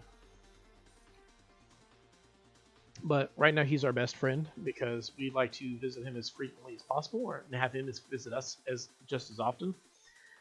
Because we want to, one of my big goals for this playthrough is to cook everything that you can cook. And first things first when it comes to that is you need access to all the ingredients. And Leaf sells the most important ingredients. Currently we just have potatoes from him, but he'll sell pumpkins, um, tomatoes, sugarcane, wheat, and I'm missing one, carrots. He sells those things. The most important ones are the sugarcane and wheat because you use those to make flour, which are core ingredients for various things like um, making what's it called? Um, like pizza and whatnot. You're gonna need like dough, so you need to actually have the flour to make these things. So those are the important ones. So far, we just got potatoes. I was looking for the rock. I didn't realize I missed some weeds over here. Where is my last rock? I thought it was over here. Watch, it's like boom, right there. Nope, there's more weeds. I mean, it works out. But basically, we want to get the sugarcane from him as quickly as well. We want the order of what we want from him is we want the wheat first, sugarcane second. You can't make any of the sweets without sugarcane, but most of the sweets also require the flour. But all the savory things like sandwiches and whatnot, you'll need the flour for it anyway. So currently, we don't have any cooking DIYs. I don't know if that's just if that's something they will add later on for me to get. I don't know what the prerequisite is. Because, like, mind you, when I last played my other island, these things were added, like, way after the fact when I had already progressed. So I don't actually know off the top of my head if, like, what the threshold or for these things are. Back then, basically, it was just... you get a phone call for Nook, and he's like, "Hey, yo, man, you can cook now." Like, all right, cool, thanks, guys. And that's it. Dang, I don't have a net on me. All right, I guess I gotta go make a net.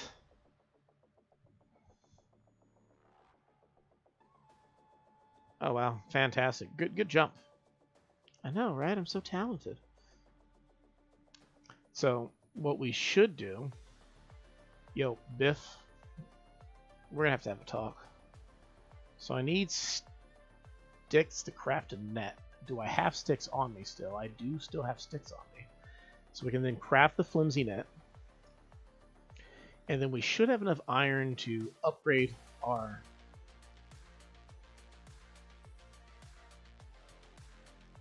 net. Oh, that's not what I meant to. That's so crazy. I clicked so quickly. I felt him start to prime the slingshot. Oh my goodness. 4 stacks of weeds? Bro, I'm about to get busted by the fuzz. I miss Copper and Booker. What we're going to do is we're going to then upgrade all of these tools so that we can actually have the fun tools that last longer. Except you, Axe. You don't deserve to ever get upgraded. But we get the better fishing rod, which I'll have to do some studying to see if the better fishing rod actually, you know, catches better fish or is more efficient at catching fish. More efficient. Haha. I'm trying to think, is there an upgrade for the slingshot? There isn't an upgrade for the slingshot. No, there isn't. What can I turn these weeds into? And do they sell for more than, well, the weeds, honestly? So I can craft a hay bed, but I don't know what a hay bed is worth. Do I just craft a whole bunch of hay beds to make money? I don't know. I feel like it's not going to be worth much. So many weeds. 400 weeds on my body. We'll hold on to the weeds for now. God, so many weeds. Okay, so let's move these items around though real quick. I like the net towards the end over here, next to the axe. The slingshot can stay over here. And I think that's correct. I feel like I'm missing something. Right? Oh, my shovel. That's what I'm missing. There we go. My advice, you don't have to obey it. I'm nobody's owner or anything like that. But my advice, okay, first let's go to our house and make it into a dump because I need more storage space. But whenever you go to get wood off of trees, use your like keep your net and your axe next to each other as to be able to just switch real quick between the two. Because nothing stinks more than getting attacked by a bee or something. Not a bee, a wasp. Simply because you didn't have your net in the right spot.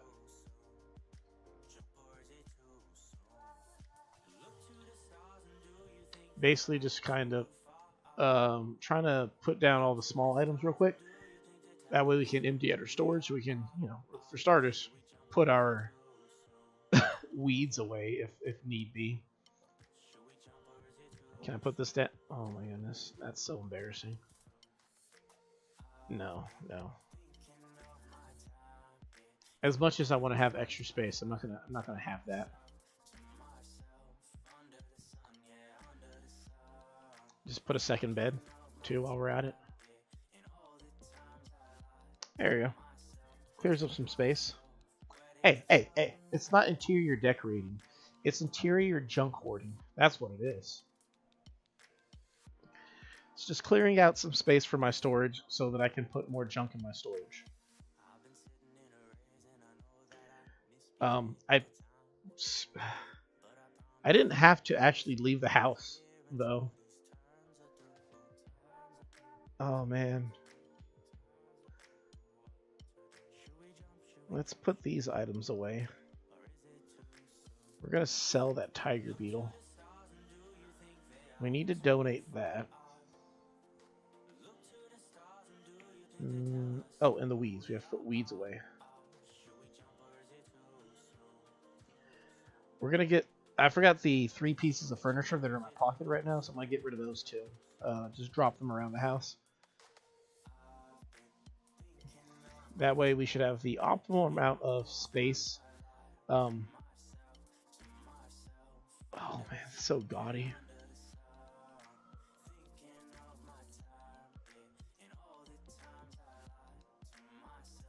Actually, the birdhouse probably should have got outside, but put a candy machine just randomly in the middle. Yeah, there you go. That works. And what we can also do is these bugs that we have. I'm going to turn them into a model. So we need 3 tiger beetles for that. So we'll do that later on. Why do I store the weeds? I'll tell you why I store the weeds. Because I'm paranoid that one day I'm going to need the weeds. I'm paranoid that one day I'm going to need weeds, and I'm not going to have any weeds. And then I'm going to be like, man, I really wish I had those weeds. The chances of me ever actually needing weeds, like, next to 0. I don't need this extra mat, though, or this one, so I can sell those, too. Other than that, well, we can... That's another thing. I don't need all these seashells in here.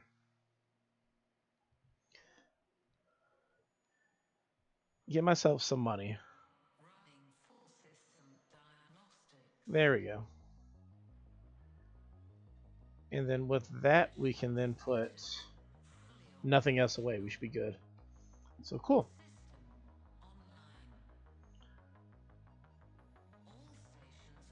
You know, I'm not even going to fight this one. I might have a hoarding problem when it comes to Animal Crossing. Bro.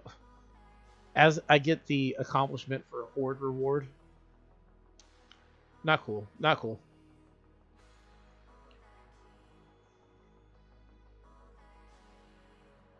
I didn't go while they were awake, so I have to donate these now.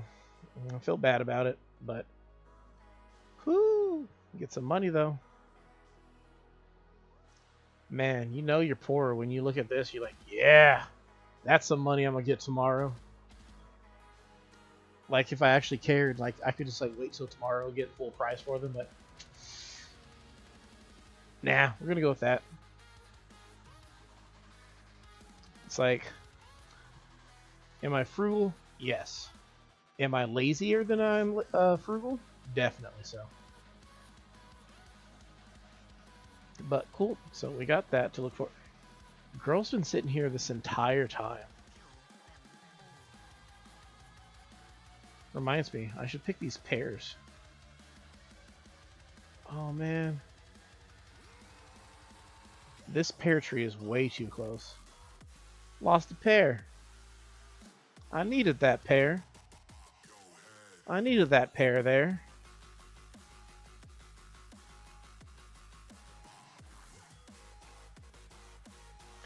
Basically, please throw some weeds away at least. Listen, I'm lazy, but I'm not that lazy. Or no, I'm cheap and lazy, but I ain't that cheap and lazy. I'm not gonna waste my weeds on Timmy and Tommy. I'm gonna wait until Leaf comes back, and I'll sell him a few stacks of the weeds. How about that? I I can't. I think Leaf pays twice as much for the weeds on top of that. Like it's such a bad deal to sell the weeds to anybody else. Did I only have 3 pear trees? I thought I had 4 pear trees. Maybe I only had 3 pear trees. Yeah, it's no big deal. We get to sell the pears. That's what matters most. So we'll sell those to Timmy and Tommy also. And feel bad about it. Not so bad. So if they're worth 500, 400. So is it 80%, or do I just not know the actual value of pears?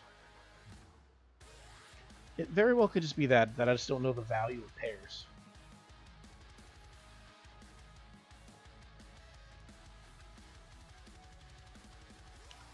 So, I'm sorry. I gotta look these guys up real quick. Let's look up what Puddles and Walker look like.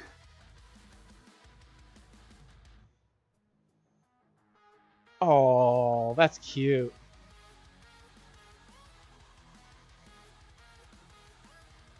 Oh, not Puddles. It's Bubbles. I keep thinking it's Puddles. Puddles is a frog.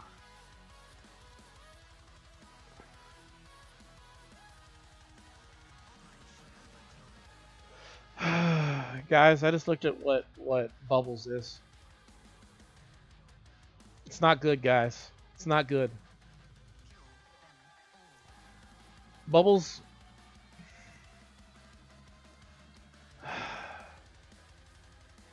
Oh man, why me? Why me? I'm so flustered.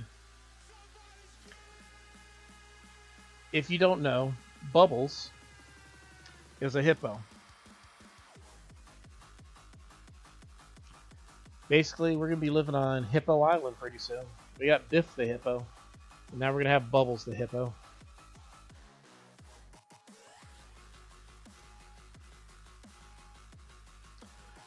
All right. I mean, if you ship them, you ship them, right?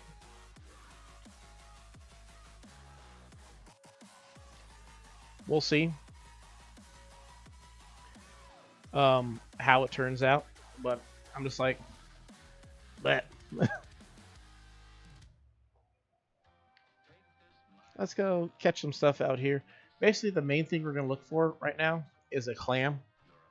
That way we can get what's his face, get a Dewey from him. Other than that, we can also get some stuff to donate to the museum.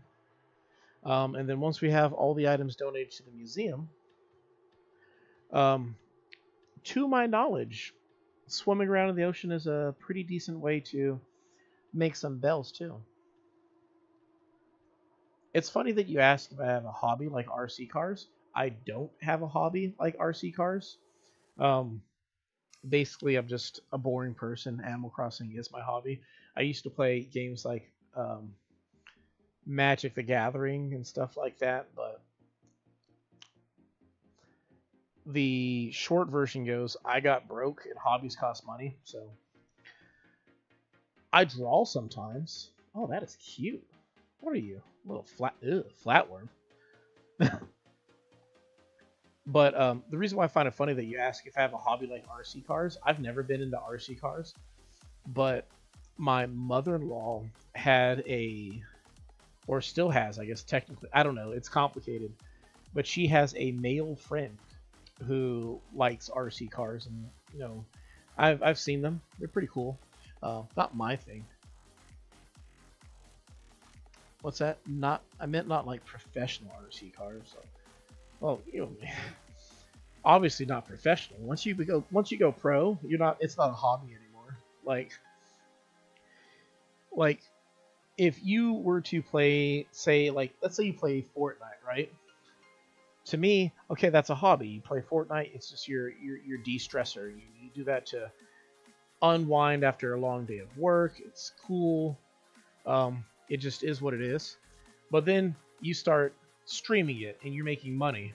I've never understood how I can use my phone in the water. But you start streaming it, you're making money. You go to tournaments and whatnot. At that point, I'm like, it's no longer a hobby. It's literally a profession. Traxxas and Arm. I'm not entirely certain what Traxxas and Arm are.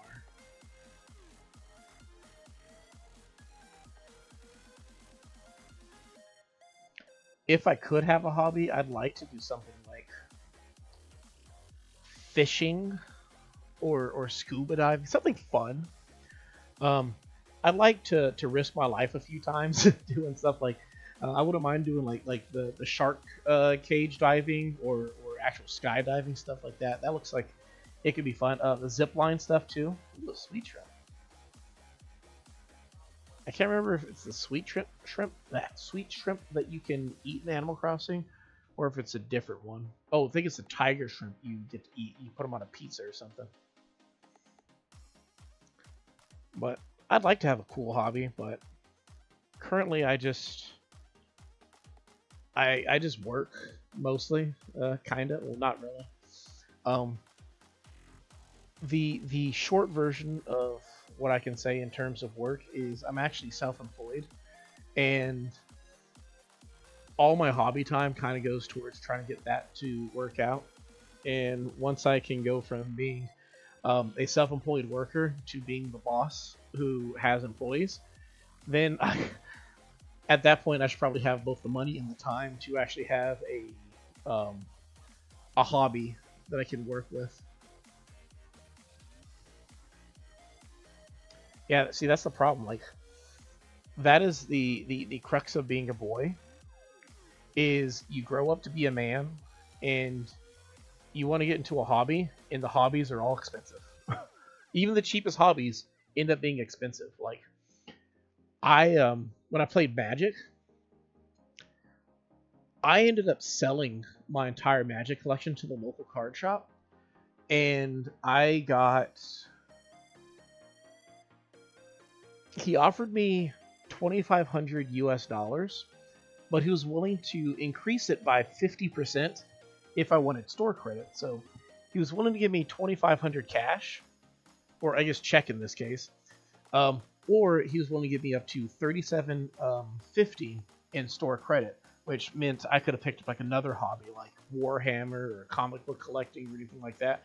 What I ultimately ended up doing was I took 2,000 and then got 750 in store credit and bought some comics and other stuff. I'm not a big comic guy, but like I figured, I'd like to have a few. But what I ended up doing with the other 2,000 was I didn't quit Magic altogether. I just quit physical Magic.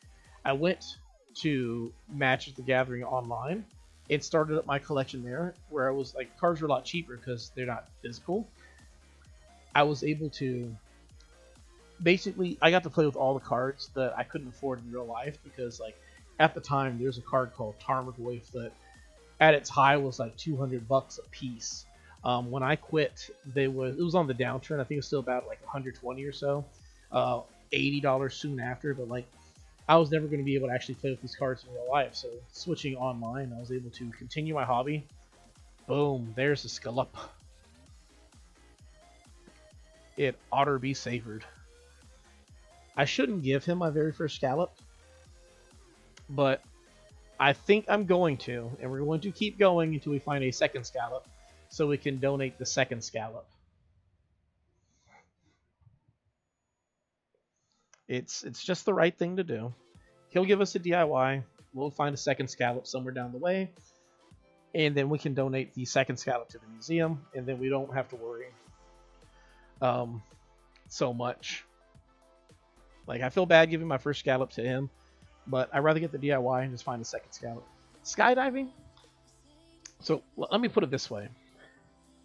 Skydiving would never be my hobby, but I wouldn't mind thrill-seeking as a hobby. So, like, you just make a bucket list of silly ways to die. Folks say you can't have too much of a good thing, but after 3 gallons of ice cream, it stops feeling true. Confucius say. I do consider myself very true. But what I'm saying about skydiving is, it would be like on my bucket list of silly ways to die. So I'm like, all right, I'll go skydiving once. I'll probably go zip lining once. I'll probably go free diving, free scuba diving with sharks once. Kind Cynic. That is an interesting title. Cynic. Like, am I a kind cynic? Am I somebody who's just like, I don't believe in the best, but I'm not going to be rude about it? Like, oh, that's crazy. But yeah, I wouldn't mind like having like a bucket list of just crazy things to do, like thrill seeking is my hobby type of thing. But then there's like other things that like I'd like to do also that are like crazy, like borderline stuff. Like, bro just grabs it with his bare hand. There's a TV series that I was watching last time I went to the hospital, on the History Channel, I think it was, where it's just like, it's kind of like Naked and Afraid, but not Naked and Afraid. Like basically people who are like, yo man, yeah, I'm tough, and then they're like, all right, cool, you want to survive in the wild?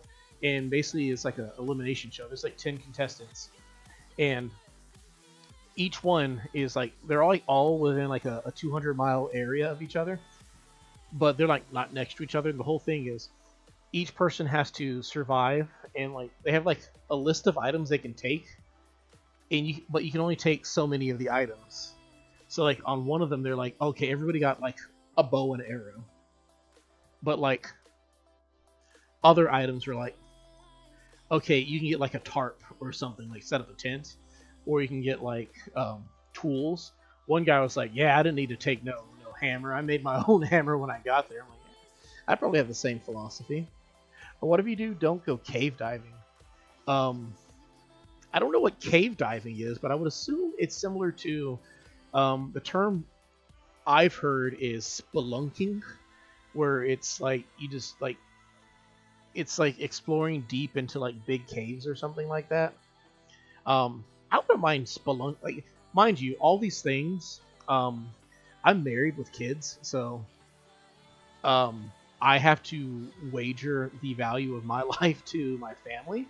So I would never do anything that I could, like, there's a high probability of me dying. So like, if I were to swim with sharks, I definitely want to swim in the cage. If I was going to go skydiving, I need to know like the guy who's going with me, like the instructor knows exactly what he's doing. If I'm gonna go spelunking, I don't want to go spelunking in the cave that nobody has ever spelunked in before. Um, if I go climbing a mountain, like climbing a mountain sounds really exciting for me, but I better make sure that I have um, a Sherpa or like one of those guides who's going to make sure that I don't come back in an ice coffin. Like that's the important part to me. So I would never do any of these things like just willy nilly. Just I'm not going free diving or anything like that. I'm not gonna go out without a cage and try to pet a shark on the nose. Um, so like if that's what you're talking about, like cave diving, it's like I wouldn't mind doing like something like that as long as like I know that I'll be safe. Why not hiking? I'll definitely go hiking.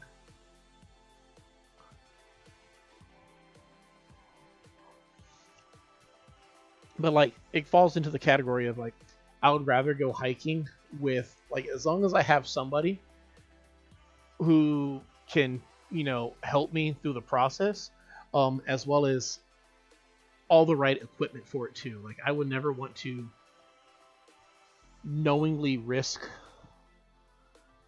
I don't know if he will give the extra items or not. Okay, do you sort it for me?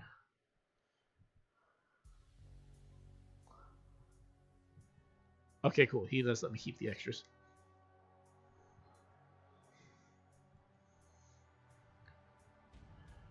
Okay, so I'm going to sell all of these things except for the flatworm and the moon jellyfish.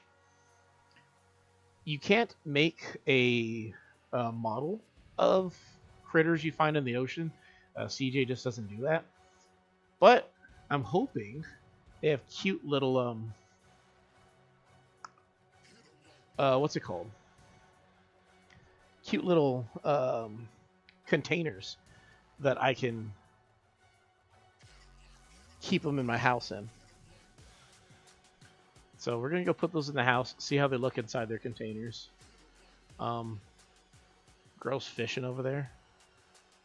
I don't need no rod to catch no sea life. I just go in there and grab them, pull them up, kicking and screaming from the depths. I'm going to put. Can I go around it? Okay, I can. Okay. So we'll put the jellyfish here. Place item. Oh, that is huge. I didn't think it was going to be that big. Are you also in a big thing? Okay, no. She's in a little. I don't know if it's a she or not. Cool beans. There we go. It is kind of cute. Moon jellyfish is kind of big. I don't know if I want to keep it there or put it somewhere else. I don't know yet. But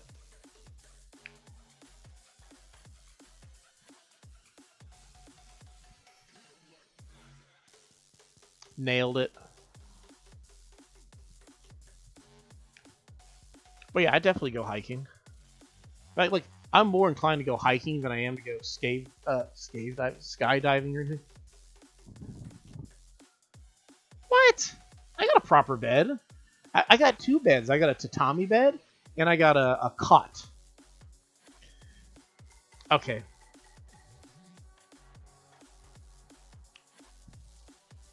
Okay. I do want to get a proper bed. Basically, what it is, it's just me being anal. Um, I don't see the point in decorating my house too much when I like don't have a lot of storage. I'm like more concerned about like. Here's the problem. That is tasty. I have to donate this one, but there's a recipe you can use later on for I think seafood pizza or something like that. So I definitely collect a few of those to cook them up later. But when you decorate your small house, holy cow! Look at that thing go! Look at that thing go! When you decorate your small house and then you upgrade your house, Ooh, Nautilus. When you decorate your small house and then you upgrade it, you all your furniture stays in one spot, so that all of a sudden you just have like this big empty spot in the middle of your room, or on the outskirts of your room, because all your stuff is like centered. That's a pearl. I don't know if you can donate pearls. Hey, my character is it's like me. He knows he has a job to do. He's like, yeah, I'll decorate later after I'm done doing that work.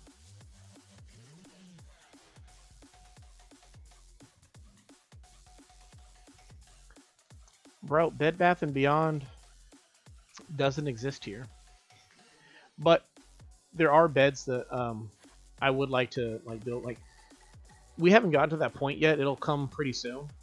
Oh wow, abalone. Um, they have beds that. Wait, there's.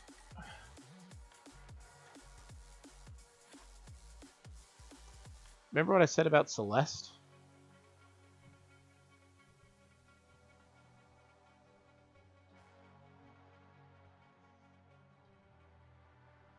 Got it. I didn't know that we had a what's it called? Uh, shooting stars right now. Checking the clock on my phone to see. So here's the thing: shooting stars they drop anywhere from 5 to 8, based off of the type of night that it is, and they all drop within a 60-second period. So if you find one at the beginning of a minute, you should find like four more that'll fall down. So got a couple of wishes in here. I'm waiting for it to turn to 11:13. I don't know if I just missed them. It was at 11:11, and I just need to go back to. And I'm missing them right now, so it's cool to get the first two at least.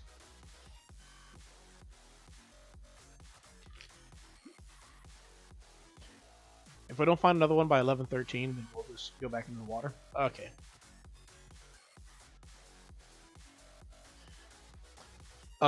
Bed Bath and Beyond is an American thing. Um, as much as IKEA is a Swedish thing, but it doesn't exist in Animal Crossing, so you kind of have to hope that Nook sells it, or you find a DIY to make it yourself. But we got our first two little what's it called? Shooting stars. That's pretty cool. Um, since you haven't played yet, how shooting stars work is on certain nights, the shooting stars go in the sky. You have to look up, see them, and then you have to press the A button to make a wish while they're in the sky. What it does is the following morning, or just following day in general, the shooting stars wash up on the shore of your beach. There's three types of shooting stars. There's little ones that are the most common ones. Then there's big ones that are slightly uncommon, and then there's constellation ones, and they are tied to whatever month that you're in as well. So in the DIY you get from Celeste, when you get one, when you talk to her on one of those nights, the DIY that's tied to the constellation. So like, there's like a Cancer table, which like it's like a crab, like table and whatnot. They use the star fragment from that particular month. So I would need to also have Cancer fragments in order to make a Cancer table. Now, shooting stars are, I would say they're more frequent than you might think that they would be. And there's two types of shooting star nights. There's the bland one, which is where we're at probably right now, where you shouldn't have to worry too much about it. It's just like, they come, they go, it is what it is. But they have rare nights, and they will typically announce when you're going to have a shooting star storm or a star shower. But basically, what it is you have it just all night. Like on a normal shooting star night, like this one that we're having right now, they will happen periodically, every so often. Like, if you want to really get them, you just need to really be watching for it or listening for it. But on the star shower nights, the meteor shower, that's what it's, the meteor shower nights, it's like all night, like every hour you get a butt ton of them. And the crazy thing about it is they're all predictable, honestly. Similar to like in Minecraft, when how your world has a seed that dictates how it generates. Animal Crossing has the exact same thing, and the truth is, the easiest way to tell what your seed is through shooting stars, because your shooting stars are dictated by your seeds. And what they say is, when you have a meteor shower night, you get your clock out basically, and you see a shooting star, and you start counting. When the time changes, you count the seconds in between the shooting star, and basically that time, like the when the shooting star generates and shoots, is dictated by your world seed. And then the benefits of knowing your world seed, like the only real thing that really pops up is the power of foresight. You know exactly when. I think it also tells you when different animals will be visiting, like your weekly rotation, but it also tells you what your weather will be all the time. So you know exactly when it's going to rain, when it's windy, which doesn't do a whole bunch, but it does more than nothing. So it's cool to know. Also, let's see. I did want to ask, are you a car enthusiast? I am a softcore car enthusiast. I definitely appreciate cars I feel like I appreciate cars to a reasonable degree for an American male. What we got going on here?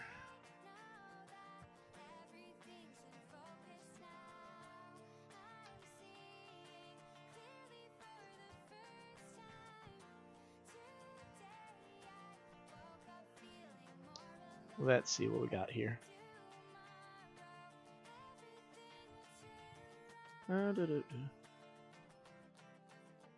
Okay. Phone lit up, saying that somebody replied to one of my many troublemaking comments that I sprinkle about YouTube. This one's about pro wrestling. In Animal Crossing, they're not as much of a rare event, but in real life, they also aren't as much as a rare event, actually. Or I guess it really depends where you're at in the world. I live in America, specifically in the city. Due to light pollution, shooting stars are very rare to witness. But several years back, I went camping with a family, and out in the wilderness, there's no light pollution. It's just clear country skies. And you sit there and you're like amazed. How are there so many stars in the sky? But more importantly, you stare long enough and you start seeing the shooting stars. They're definitely not as common as the ones in Animal Crossing, but they are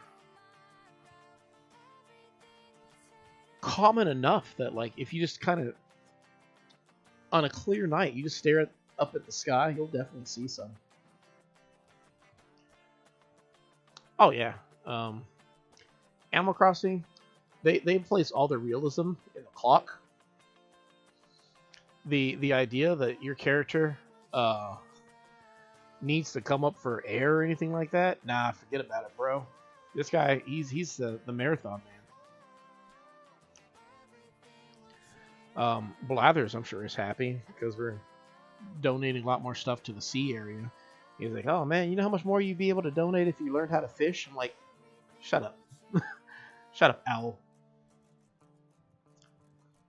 Renee finally went home. So I might do a what's it called? A poll. Assuming when we get enough people. Okay, so you don't donate pearls, so I was just confused why he said yes when I found the pearl if I can't donate it. But I might do a poll. We have a bunch of people where basically I'm just curious.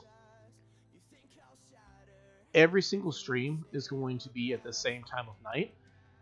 If people might appreciate it a little bit more if I were to set the clock a little bit earlier, that way it's not dark and dreary every single time I host the stream here.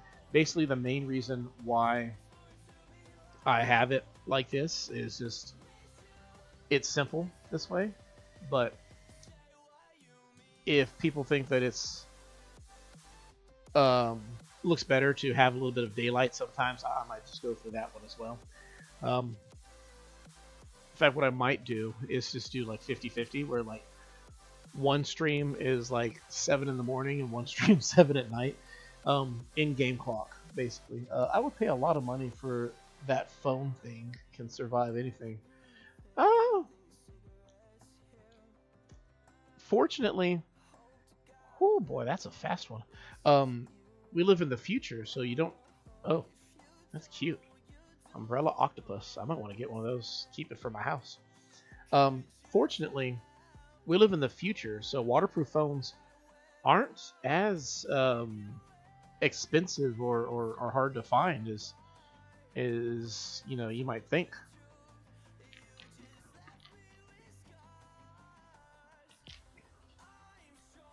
Stuff like the tiger prawn that you can actually use for a cooking DIY.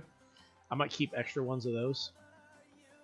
One thing that's really cool, you can eat trash in this game. Not actual trash like tires and boots, cans. But if you have some weeds and some sea bass that collectively aren't worth much of anything, you can cook them into steamed sea bass. And it's the first time, I believe, ever that sea bass and weeds have actually been worth something. Even if the meal itself doesn't sell for much, I don't know if it does. You get energy out of it, whereas previously you just get your storage filled up and 120 bells for the sea bass. Boom, we found the scallop. So what we're going to do is we're going to swim around a little bit more to fill up our pockets for one more cell. We can donate that scallop to the museum. And honestly, I should be on land more often if it's a night with some shooting stars, especially since it's a rarer night. What I probably should do is take off one of these earphone pieces and turn the volume up so I can actually hear the shooting stars. Whole lot of probably, and it's a whole lot of good probably, but the most likely probably is I'm probably not gonna do that. But what I do plan on doing is when we get a shooting star night, that'll be the fun one. I don't know how often they actually happen. I believe the star meteor shower is a monthly event. Like I think every island seed has like 15 meteor showers a year. So statistically speaking, you should get them every single month. But I don't know how frequently beyond. Oh, there's a little balloon over our head. We should probably swim over to the shore and catch that balloon. How close is it? Need all the balloons right now. That's how poor we are.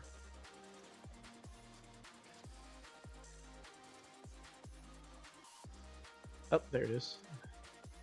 You don't want to pop a balloon too close to a body of water because the present will fall into the ocean or the river or anywhere else that you um, might drop it. I was about to say the best thing that we could get from this would probably be money. That way we can keep our pockets clear for more fish and whatnot. Oh, we got something here. Another cool thing, I mentioned golden tools earlier. The way to get the golden slingshot, which, mind you, golden tools basically they're, to my knowledge, slightly better, more durable versions of your regular tools. Like I believe the golden fishing rod has a higher, like a longer catch window, so it's easier to catch fish with it. The most obvious one is the golden net. It has a wider. I don't know what the technical term is, but the part that you put the bug in is wider on the golden net than it is on a regular net. So those are a lot easier. The downside to golden tools is the same downside to all tools in Animal Crossing New Horizon. Now that you can craft tools, the whole point of crafting the tool, you never need to craft a tool if your tools didn't break. So they added in the game that your tools break now. So, which honestly, it's a part of a fad. I don't know why they chose to. Oh, little sea slug.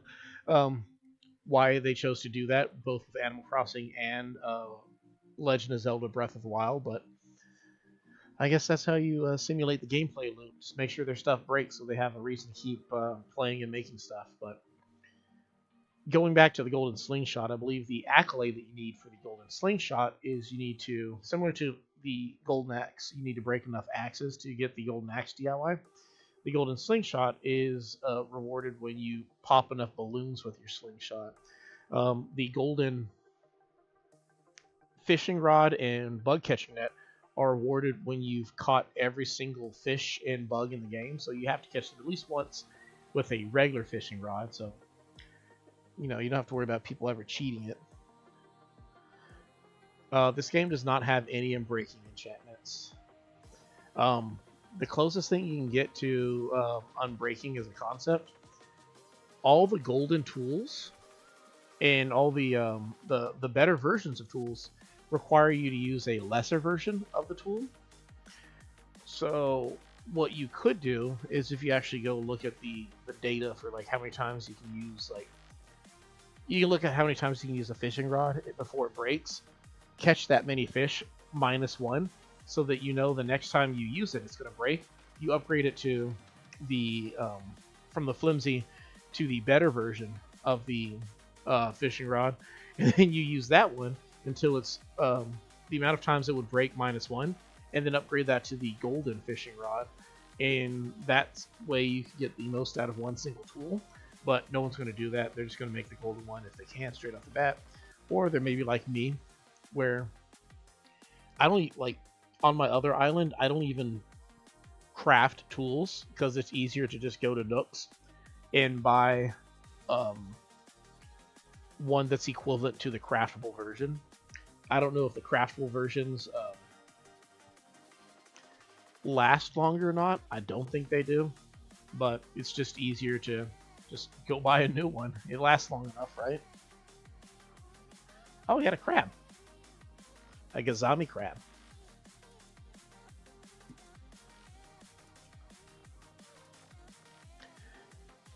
Now, when it comes to making money, if you wish to make money a legitimate way in Animal Crossing without using any exploits or having other people, perfect, we got a little pet umbrella octopus now. Without using any exploits or dirty tricks, underhanded stuff like that, I would say that the best way to do it, or the most reliable way, is this right here. Just go to the ocean. Catch as many critters as you can. Unlike fishing and bug catching, you don't need a net. You just need your swimming suit, and you can just go out there and just catch as much stuff as you want. It's not guaranteed to be worth a whole bunch, but the fact that it's pretty much a guarantee is um, the cool part for me. It's just like you go out, catch the stuff, and you're guaranteed to make money off of it. So it just kind of works out that way. That's my advice if you're trying to get bells the old-fashioned way. Now, I did mention that there are more, how should I say it, degenerate ways to make money. It's not a popular thing to say because I personally know people who may be watching me who would disagree that it is, but I definitely wouldn't say it's how the game was intended to be run, but it is what it is. Okay, I have to go actually on the sand to get out. That stinks, but it is what it is. Those ways, I don't endorse them, but I do endorse educating people in regards to how to make life easier. If it makes life easier for you, then it's definitely something worth contemplating or considering. The simplest way to gain a lot of bells is to go to the website Nookazon and make friends there who basically what you do is you take all your money, you buy a bunch of turnips, like all the turnips that you possibly can. It doesn't matter how much they cost, doesn't matter. Just buy all the turnips that you can. And then you go to Nookazon and you find out who has their gates open for turnip selling. Some people like a tip. Some people have a cost. Some people are free. Everybody appreciates a tip, but considering how much you're going to make, don't worry about it. Like sometimes what people do they're so kind. It's like the least toxic community. Basically, you just go there to whoever's island this is, and you like wrap up an item in a little gift bag, and they probably already have whatever it is you're trying to give them, but they appreciate the effort because they're willing to give you it for free. But you just go there, you go to Timmy and Tommy, you sell your turnips for an outrageous amount of money, and boom, suddenly your debt's getting paid off super quick. That is, mind you, that's the less degenerate way to do it. Surfing paw or maw. Aw. The other way to do it is there's like a glitch or an exploit. I don't know if it's still in the game. But basically, from what I've seen with it, they max out. I think it's 1 billion bells minus one because the game is built for 1 billion bells. So it's like 100 million bells that they get on their account, and it's just like, oh yeah, look, super stinking rich. And it's like, whoops, didn't mean to show off that guy. Sorry, don't be traumatized. I was just trying to put you down. Yeah, there we go. That's a good pet. I like that. Cool. But that's the more degenerate way to get a whole bunch of money. It really all depends on how do you feel about such thing. What's your philosophy? Do you think using exploits in the game are ruin the fun, or do you think that it's just a part of the process? Me personally, I wouldn't do these things, but each person's different. In Animal Crossing, ultimately, even if you can invite your friends over, it's a single player experience. So each person, just kind of plays it their own way.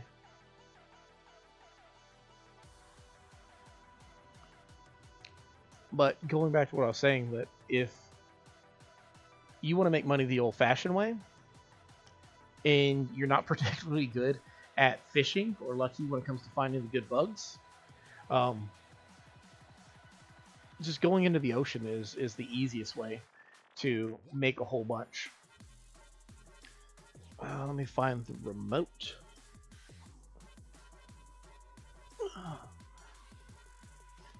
See if we can wish on some stars.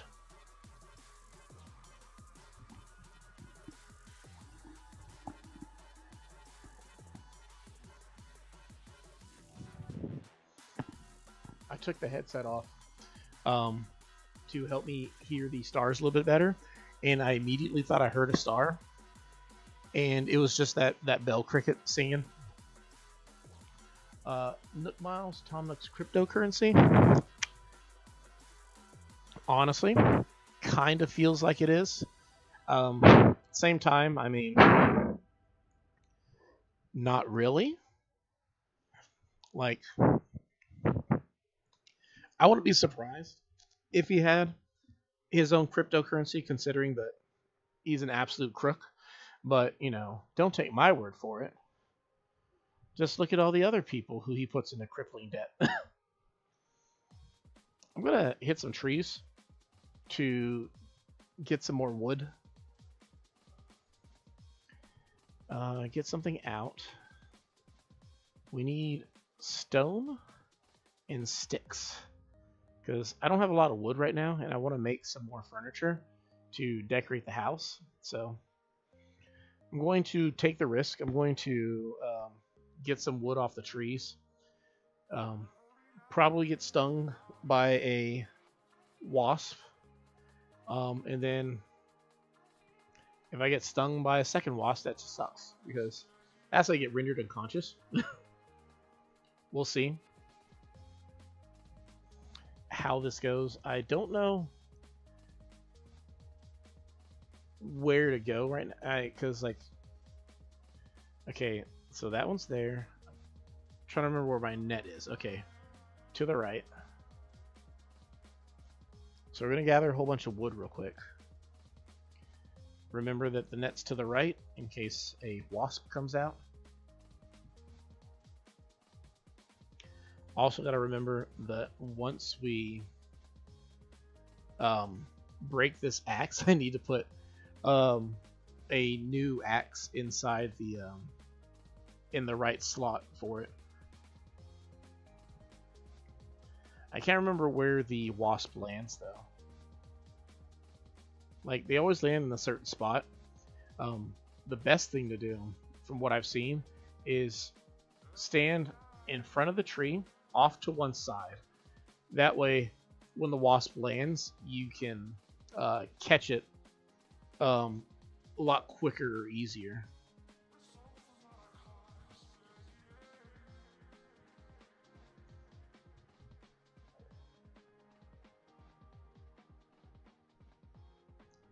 But the main thing I really want all this wood for is, woo, there's some furniture I don't have yet. But when my house gets a little bit bigger, I would like to decorate it. And there's certain types of furniture that I'm more of a fan of, but you have to craft them. So we'll see. Also, I'm trying to complete all the DIY items. So it would be nice to have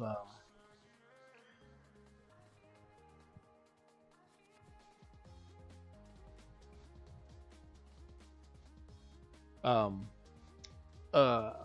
excess amount of the tools or the resources that you would use to craft these items.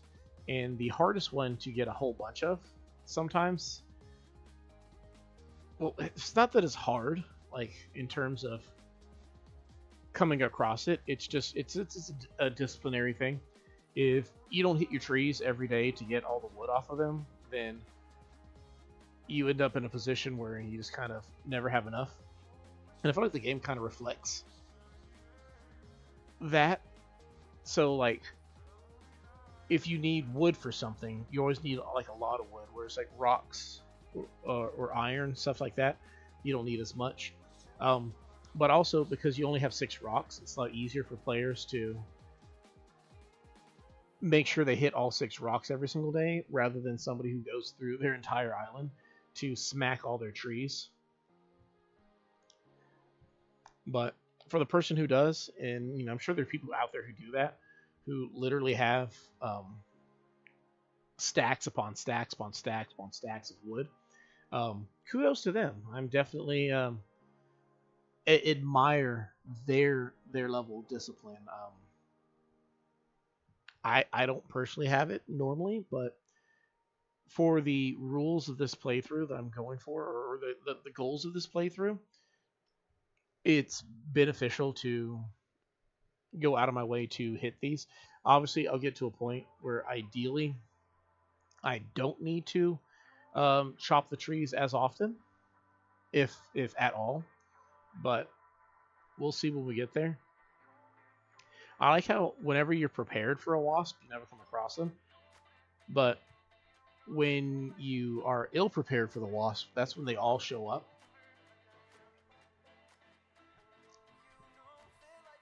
That's an interesting number. I mean, yeah, it's about to get fixed with when I pick these ones up, but the fact that it's 23 of each.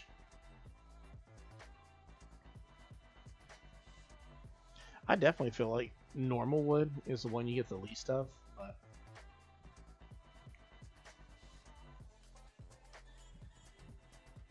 maybe what I should do is aim for every single time I play, get a stack of each type of wood.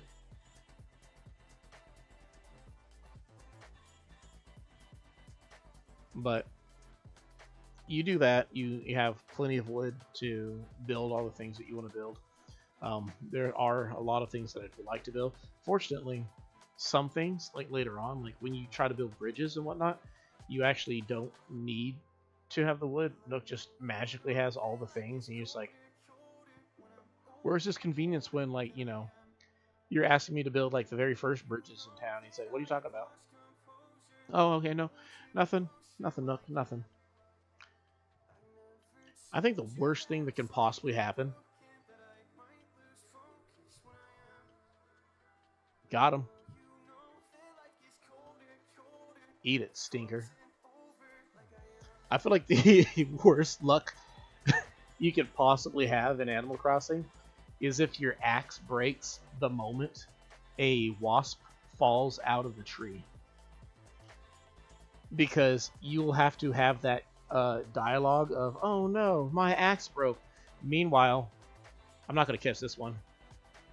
Oh, look who's being spicy today. Going to get bit by this mosquito, though. That's just rude. But because, like, your dialogue, you'd have to go, like, wait for your dialogue to finish. Are you for real? Oh, I think I found the trick. I think I found the trick. That's 3 in a row. And the axe breaks. Oh, no, it doesn't break. Dang, guys. We, that's 3 in a row. That was beautiful. I, like, never have that kind of luck, like, ever. Like, hold up. I'm about to go buy a lottery ticket. Like, oh my goodness. That's one of the cool things about recording everything. Is that if I were to say, yo, one time I hit like 3 trees in a row, got like 3 wasps in a row, caught 3 wasps in a row, be like, nah, bro, you didn't do it. It's like, bro, I'm telling you I did. Prove it. All right, clip that. I look like some sort of wasp catching professional right now. And the perfect axe break.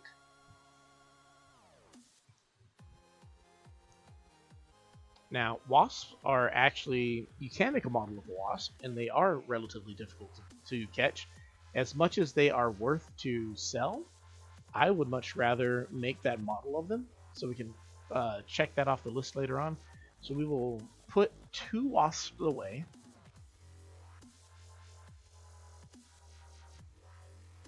And the 3rd wasp is going to get donated to the museum. I should have made a new flimsy axe, but I don't need it until... yeah. See, I'm a pragmatic person. The concept of, oh, snap, I'm feeling lucky. I should go buy, like do something crazy, but like test that luck. I would never do that, because that's when you find yourself in like the worst possible positions. You're just like, oh yeah, I just was feeling lucky, and it's like, okay, cool. So that's why you blew your arm off. Like, Yeah. Wishful thinking, right? Nah, bro, don't tell me about the wasp. I don't know about the wasp. I'm just happy I caught it and didn't get stung. 3 times, bro. Seriously, I might have to remix that. Uh, like the YouTube like post clipping option. Oh, okay. I was like, where was it? I was over here. Okay, so we got a lot of Nook Miles right now. We're picking them up. Let's run over here real quick and see if there's anything interesting we can get from the you know, this thing, this big box right here. Is there anything that we can get from here that is worth our while? Definitely should probably get like all of these things at some point, and at some point that's probably now. Here's the problem. I want them, but I also don't want to be broke in Nook Miles. But we're gonna do it.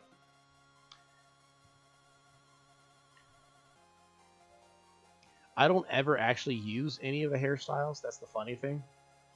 Like, there's one hairstyle I will use, but for the most part, I don't use like any of the hairstyles.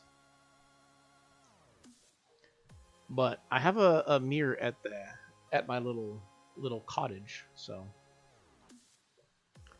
we can go take a look at those things and see what it is. How many dollars do you think a Nook Mile is? If I were to estimate how much a Nook Mile is, I would say that a Nook Mile is probably, if there's a real world equivalent to how much a Nook Mile is, I would say one Nook Mile is probably worth 1 penny. I think that sounds about right. Could be worth less than that. Namely because of how many Nook Miles you actually have to use for things. So like the big thing, actually no, that's probably worth more than just a penny. Because like, let me go look at what the things are. I used to always assume that things in Animal Crossing, like the bell, is worth a penny, right? That way, when I see like clothes that are worth like 640 bells, I would assume like, okay, it's worth like $6.40. By that logic, does this look like it's worth $6? Well, by older standards, I would say yes. It's definitely worth that. Like, I don't know how bad their economy would be. By modern standards, obviously not as much. Like, this thing would be worth $8. They'd be selling that stuff for like $40. But like, assuming it is worth like a penny, then like $12 for wallpaper or floor, yeah, makes sense. But the main thing is the Nook Miles ticket would then be worth $20. $20 to be go to a local deserted island. Sounds like that makes sense. Plus, then you have these things right here. Would you pay $4 or $8 for an app on your phone? We do that all the time, so it makes sense. So yeah, I'd say it is worth a penny, just like I would say that a bell is worth a penny.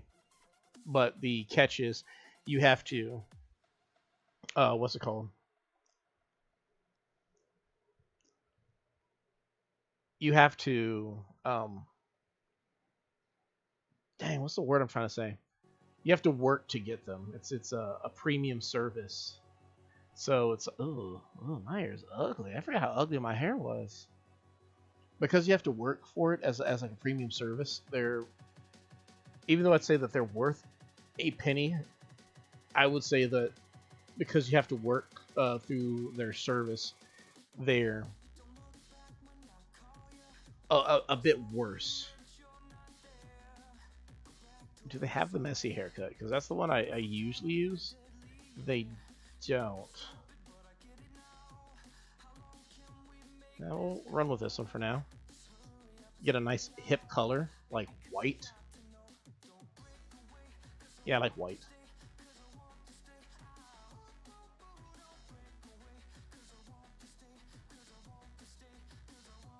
Yeah, we'll run with it. Change her look for a little bit. Well, the thing about it is, for the most part, Nook Mile tickets are like completely not Nook Mile tickets, but like Nook Miles as a whole are a completely voluntary part of the whole process. So like you don't need to have Nook Miles in order to be successful in Animal Crossing. So if anybody were to complain, like, that's literally just a counter argument. I was like, well, you don't actually need to use the Nook Miles for anything. And then that's when you like do that in that moment where you hold your finger up like you're about to say something, and you say, but like the thought in the back of your head is, he's right. I don't look like I'm 90. I look like I'm hip and cool with the silver bleach tips.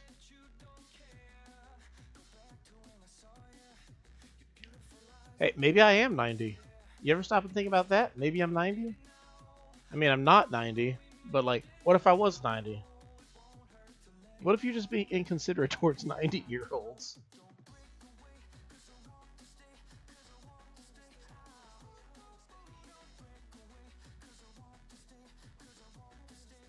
I'm terrible at catching hermit crabs. And by terrible, I mean I should probably like just have my net out while I'm walking the beach in case I come across a hermit crab. That'd probably be smart. I like how my house is kind of right there. So when people visit, it's just like, hey, look at my my humble abode with my little garden next to it. Is he asleep? Oh no, he's not. He's out and about. Oh, he's right there, literally.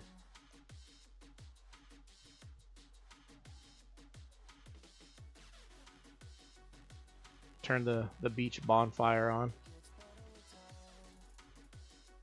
I always like the game of like, is it a conch or is it a hermit crab?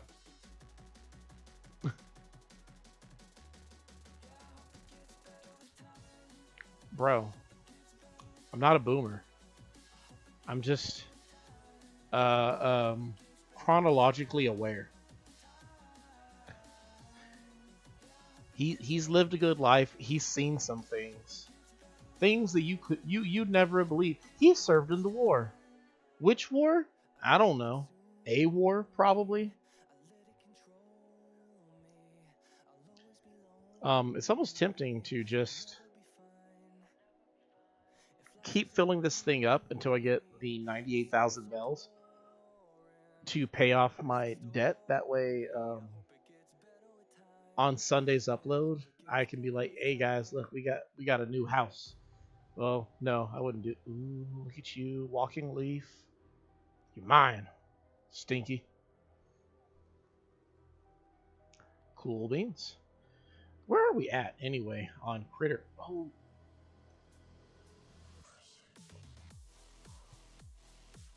all right, 53.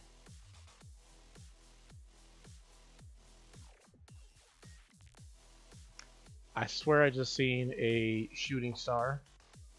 I don't know how close it is to 54, but we should hopefully get. There we go. Another one. And now it's 54. So we probably missed out on the other ones, but hey, we got one extra one. So hey. It was like one stare. Man, that's sad. I've only caught 4 fish. What a random assortment of fish too. Oh yeah, I caught a catfish. Oh. I ain't gonna lie. I never knew that this thing existed. I have never seen. In 5+ years of playing Animal Crossing, I did not know that there is literally a button to see this list. I am like tripping out right now. Like, I did not know that actually existed. Does this? Oh my goodness. That is actually pretty cool.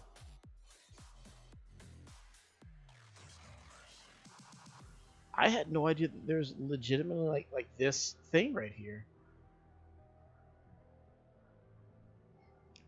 For a person of this age, expect him to be great at fishing. Yeah, I expect him to be great at fishing. Like, it only makes sense. That's probably all he does. His grandkids don't visit him anymore, so he might as well go fishing.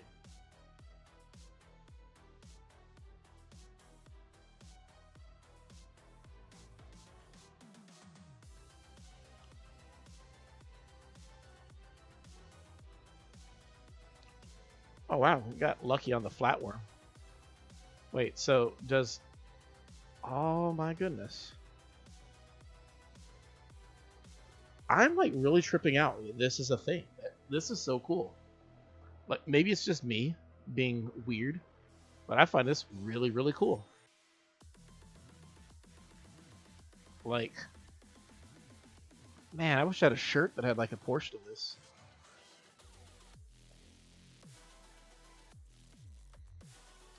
Just the way that they order them too. Like, ugh. I don't like no scorpions. Especially don't want to see it that close either.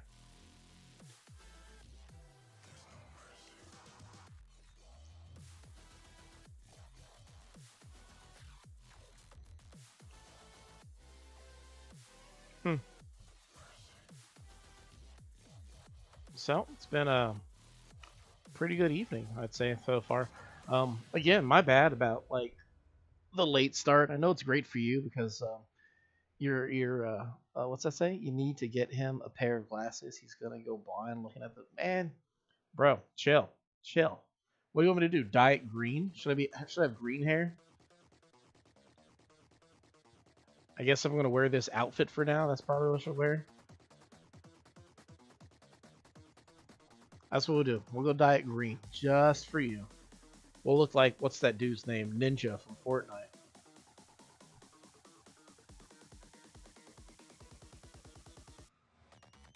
Even got that cool looking hoodie too. Ooh, look at me. I'm so hip.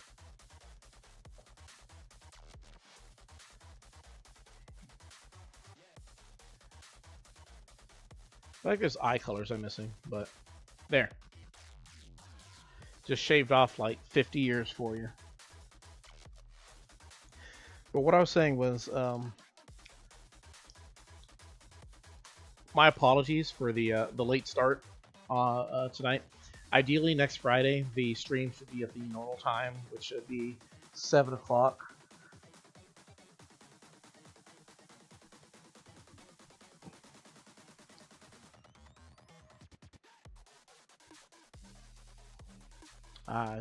Joke's on you. You can't retract a message. Maybe you can. I don't know. Ninja's blue hair. Now it looks much better. Yeah, it looked like broccoli. Actually, they have an afro, I believe, in the name. I could legitimately look like broccoli. But ideally, what's going to happen is next Friday, I should be able to finish my work a little bit sooner. I'm going to say that it could still be a little bit later start time next Friday, but no guarantee on that. It could have a softwood, regular wood, be the correct start time also of 7 o'clock, but I'm working towards it. Basically, from the work that I do, I can say that it's a higher probability that I will be able to nail the start time. What is this thing? 3 of each wood and a couple iron nuggets. I want a block stereo, but I don't have like any music, which that's my fault. Do I not have the Nook thing? What? I said that so angry too, like a random violent flare saying, that's my fault. Yes, yes, old man Chris, we know it's your fault. Yoink. I'm working on it. It's the most I can say. I'm working on it. Part of the problem is I've just been busy. The last little bit. So getting taking the time. It's obvious. It's a me problem. To take the time to actually get all these things. It's just been, oh yes, frog tea, 100%. I will take that. Lawnmower. Not gonna lie, I kind of want the lawnmower. I'll take the sweatpants. I'll take the slip-on shoes. And I'm gonna take this music. And that should be it, right? Yeah.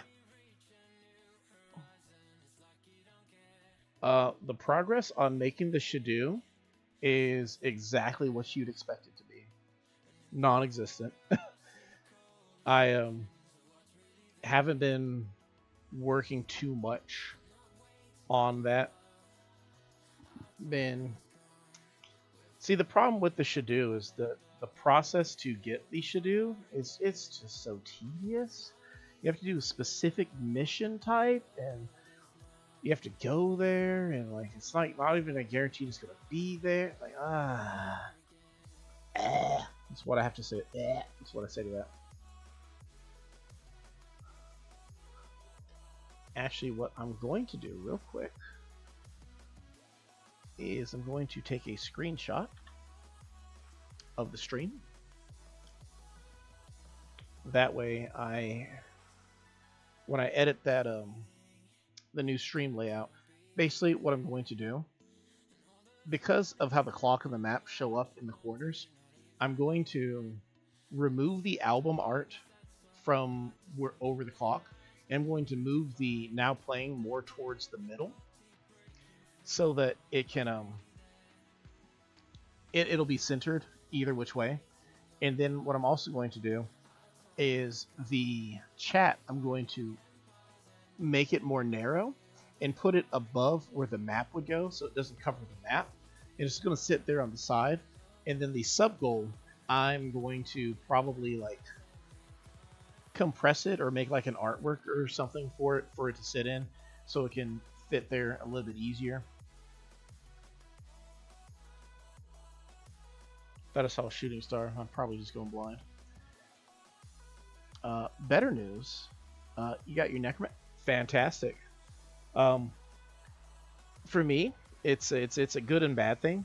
Good thing is you got your necromech. Bad thing is good luck modding your necromech. You might think it's as simple as like everything else, but basically they made it to where you can make your necromech now, where you don't actually need to do a lot of the things that you previously had to do. But the things that you do have to do, but because you're not doing the other things, it creates a new issue where you're not actually getting the mods to upgrade your necromech the natural way. So you have to go do those things anyway, or you have to build up standing with complicated NPCs to get your necromech mods. And because of this, my necromech isn't as modded as I'd like it to be. Another thing to learn is that your necromech mastery goes up to actual 40. But in order to get it to 40, you have to use a forma on it 5 times, because every time you upgrade it, it goes up another 2. So you have to get it to 30, then use a forma, set it back to 0, and then get it to 32. Use the forma, goes back to 0, 34, 36, 38, all the way up to 40. So they really make it a pain in the butt to max out your necromech. And yeah, and considering like where can you actually use your necromech can be a bit of a pain in the butt. But yeah.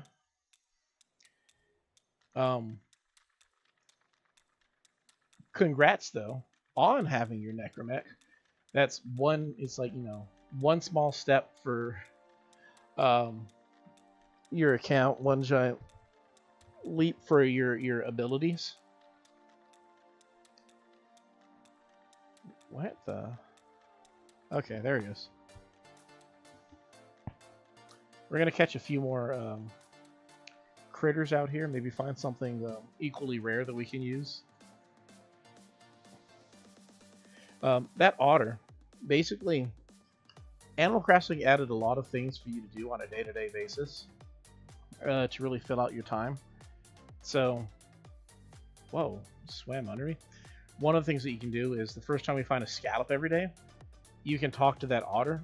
Um, he'll trade you a DIY for it. How about a deal? If I max out the necromech, I'll show proof you will make the Shadoo. Um, it's a tempting offer, but if I'm going to be 100% honest with you, I'm already planning on making the Shadoo. It's just when am I going to find the actual motivation to make the Shadoo? It's definitely a cool looking weapon. The weirdest thing about it is its normal fire rate is heat damage, but it creates a radial attack that is electric damage. So it does both heat and electric, but not radiation. And thus, the mods I would normally use, which would be heat and viral, will just have this weird kind of electric offshoot thing. It's probably a fun weapon to use when taking on stuff like Exploiter Orb or Profit Taker. No, I think it's Profit Taker. Since it'll do different types of damage to give you more opportunities, but as cute as it would be, I don't think it would actually be particularly more efficient than just the other things that dedicate to it. But I'll definitely try to make it. But I mean, the biggest thing that's going against Warframe right now is I just really enjoy Animal Crossing, bro. Oh, the other thing is the Warframe community currently is crying their tears of being nerfed by YouTube. The gist of it is Warframe is an M-rated game by the ESRB. So what happens is when YouTube, the AI that dictates the YouTube algorithm, when it looks at content to see if it's appropriate for children, it looks at like what is the game. So if you're doing Warframe content, it says, oh, it's Warframe, so this game is rated M.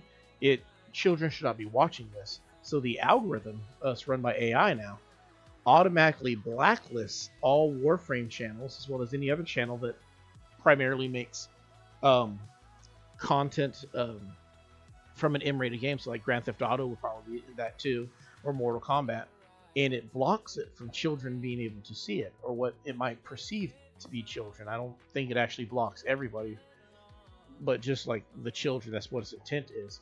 So then the Warframe community, or the figureheads in it, are griping and moaning and complaining about how their viewer count has taken a hit because YouTube is literally blacklisting their accounts. And at the end of the day, it's like, you make games with M-rated content, and all YouTube's doing is saying children shouldn't be watching this, which I, as a middle-aged dad, 100% agree that like, if there's a system that is blocking my children from being able to see things that are outside of their age grade, I 100% agree with that system. Now, is that the reason why I haven't been making Warframe content? No, not entirely. I made a whole nother channel, so it actually does not affect me. But the fact that people were like really, really whining about it, I'm just like, it makes no sense to me. Like, make it make sense. Well, I think YouTube's using actually particularly intelligent AI.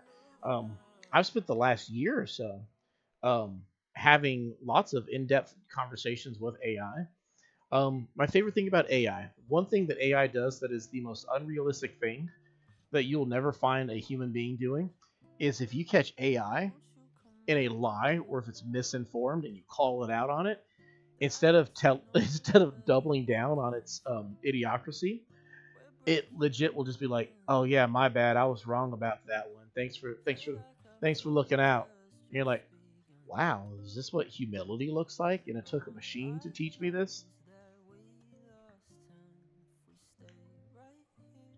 But when you're implementing AI on YouTube, that literally all basically what it does is like instead of having somebody who has to sit around and watch every single video, they just run it through the AI machine. The AI machine watches the whole video, checks out what the content is because they can break out what words you use, as well as the video that's being played. They can tell if the video is inappropriate for children, either if it has like suggestive situations and stuff like that, or if it has content that's taken from a game or a movie or something that is already pre-established to not be appropriate for children. It can just go through that and be like, yeah, cool, so we're not going to let kids see this thing.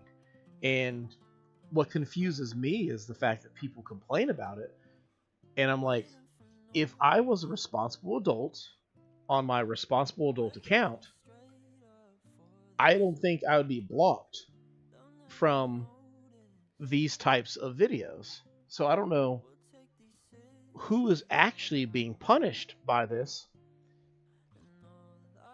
Like, when YouTube changed it, the funny thing is people are complaining about I'm getting less views because YouTube changes algorithm. My account, personally, for like an entire week, all I could find was Warframe content on my feed. It was just like 1 out of every 10 videos was Warframe. And the funny thing about it was half of those videos were people complaining about they're not being discovered anymore. And I'm like, it's the only way I can make it make sense would be if a lot of their viewer base are children who, or not just children, they're a combination of children and adults who use children accounts. Or the other thing is that I've seen is people who just don't actually use an account. My family, they're really guilty of it. They either use, oh, it's a stink bug. And did I donate that? I didn't donate that. Oh, okay. They just use guest accounts on the TV or stuff like that, so they don't ever actually log in. And because they don't log in, if YouTube can't tell if you're an adult or a kid because you don't log in and have an actual account, then I feel like it would make sense that it wouldn't show you stuff. Because the last thing you want to do is like, okay, it's a kid, clear, it could potentially be a kid, and they're using a guest account. So it would just be like, okay, cool, we're not going to allow them to see it. I've been watching Rift for a while, but those channels haven't been banned yet. Well, the thing is, actually, I'm not sure what Rift is, but if it's in regards to the whole Warframe content, the channels aren't getting banned. They're just being blacklisted or whitelisted. I don't know what the term is for it, but they're basically being... YouTube's algorithm is putting a label on the channels that says adult content, and it's blocking minors from watching their content. They can freely make content, and people can watch it all they want, as long as the people who are watching it aren't minors or people on minor accounts. Or I think guest accounts also won't be recommended these channels. And the solution is your audience needs to just use, oh, that was an expensive bug I just let pop away. You just need to have an audience who uses the correct accounts, and that's it. Like, that's legitimately just it. That's it. As long as your viewer base is watching from responsible adult accounts, like verified adult accounts like mine, then your viewer base won't be hit. Riff is a YouTuber who reviews various such channels, but those channels are still up and they have no age restriction. And we don't know what the back end looks like for this. They might still be up, but they might be getting a lot less foot traffic because they might be just marked as adults, because like YouTube has a weird rule system in place where it's just like there are things that you can't do, but there's a lot of things that you can do that I might personally think that you shouldn't be able to do. But that is the world that we live in, especially in the United States, where everything's bipartisan. It's kind of, you need like a 90-10 split as to whether something should be banned. And even then, it still might stand because the remaining 10% might gripe this like, oh, we're just the oppressed minority. So they might just be like it has to be like really overtly bad for it to not show up. But YouTube's been historically lax when it comes to their stuff. Not as bad as like Twitter or something, but they definitely could do better. And in light of recent events in America, I think personally it's a hot take, it's an unpopular opinion, but I think there needs to be more or less a crackdown on social media where the people who manage social media sites need to be doing a lot more moderation in regards to what they allow on their mantis shrimp on their platforms. I didn't even know Spotify could post videos, but like my wife was on, I think, Twitter or something the other day, and she seen it was an uncensored video of something, and she like wasn't expecting it, and the response is not something that I would wish on anybody, and especially since it's my wife, it's like I take it personal. And I think that, you know, we more or less like have become more numb to degenerate behavior as a world, as a generation, but more specifically from where I'm at as a country. It's stuff that's like definitely need a mop to clean up everything. Twitter is just a giant mess of a social media app. And the funny thing is, like, people blame Twitter's like the mess that's on Twitter on Musk, but like bro inherited it. Well, not inherited. He like the opposite of inherited. He bought it, and the problems were kind of baked into the cake from the get go. And to say like oh yeah, he's what's wrong with his ex. I personally think it's better than it was, but it definitely has a long way to go to clean itself up. And you can tell, whoa, left in the, oh my goodness, it's a big clam. A Gigas giant clamida.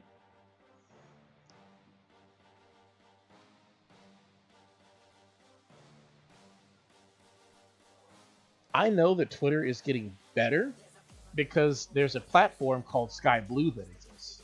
When all the worst people who were on your platform had to get deplatformed and then start their own platform. Oh, a pearl oyster. That tells me that they're doing a cleanup. Hold up.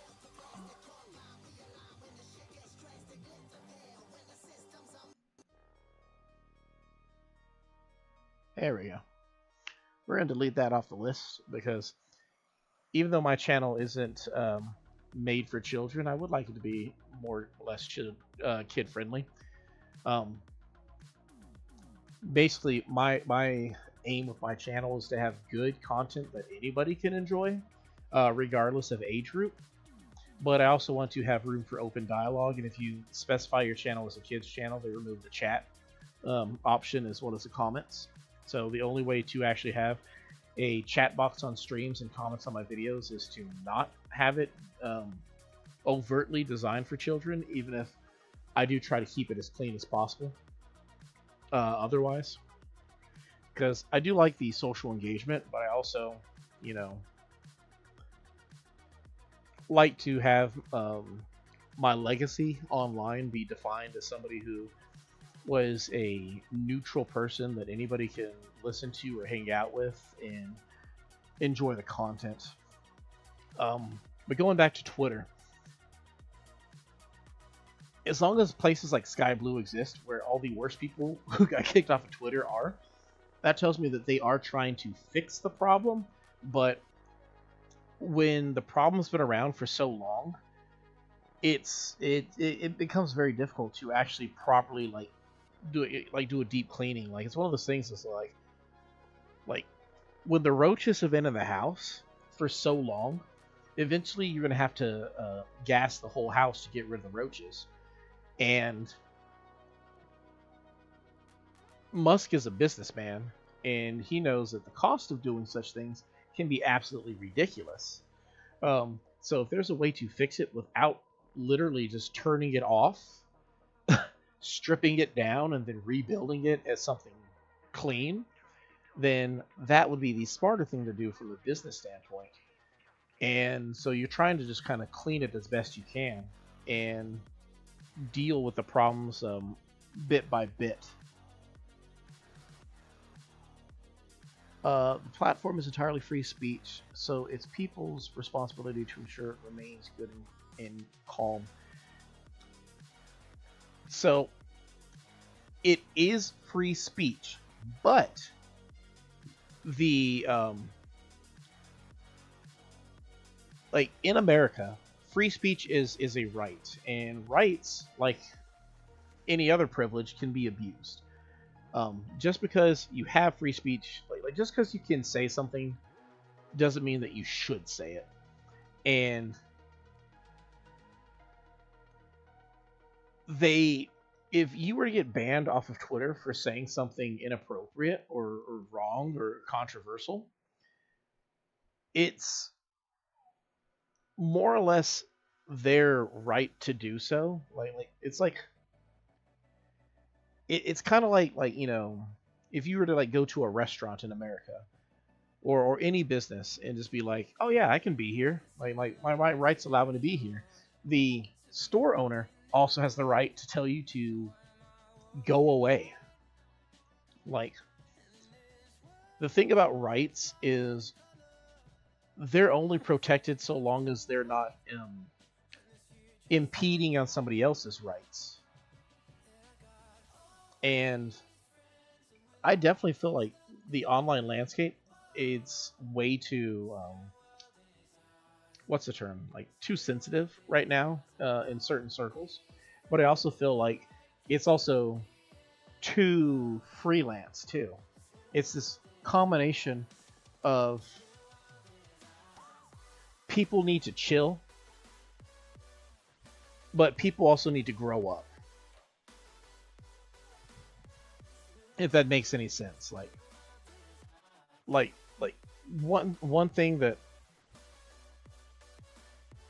gets me is the popularity of what people refer to as gamer language, where it's basically just it's okay to use certain words. It's just like it's what the kids do these days. And I'm like, why is that normal? Why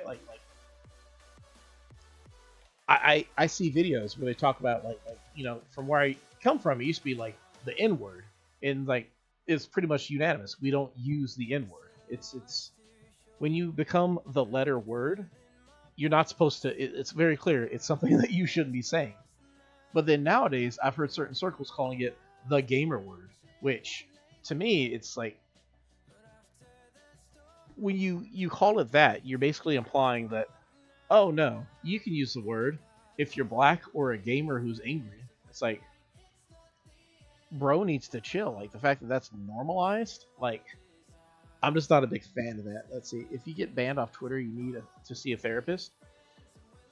Quite frankly, Atlasshine is on Twitter, and all it is just news and um, informing that I have a new video uploaded. I don't surf. I don't doom scroll on Twitter. I have better things to do with my time. And not the people who get banned on Twitter. The people who just regularly use Twitter probably need counseling. Like in America, the president is currently Donald Trump, and the biggest complaint I feel like anybody ever had with him is bro spends too much time on Twitter. Like he be doing things. He can do a lot of good things. He can do some bad things, but all anybody ever wants to talk about is bro's on Twitter talking a whole bunch of trash again. And it's like, somebody go get your grandpa and tell him to get off of Twitter.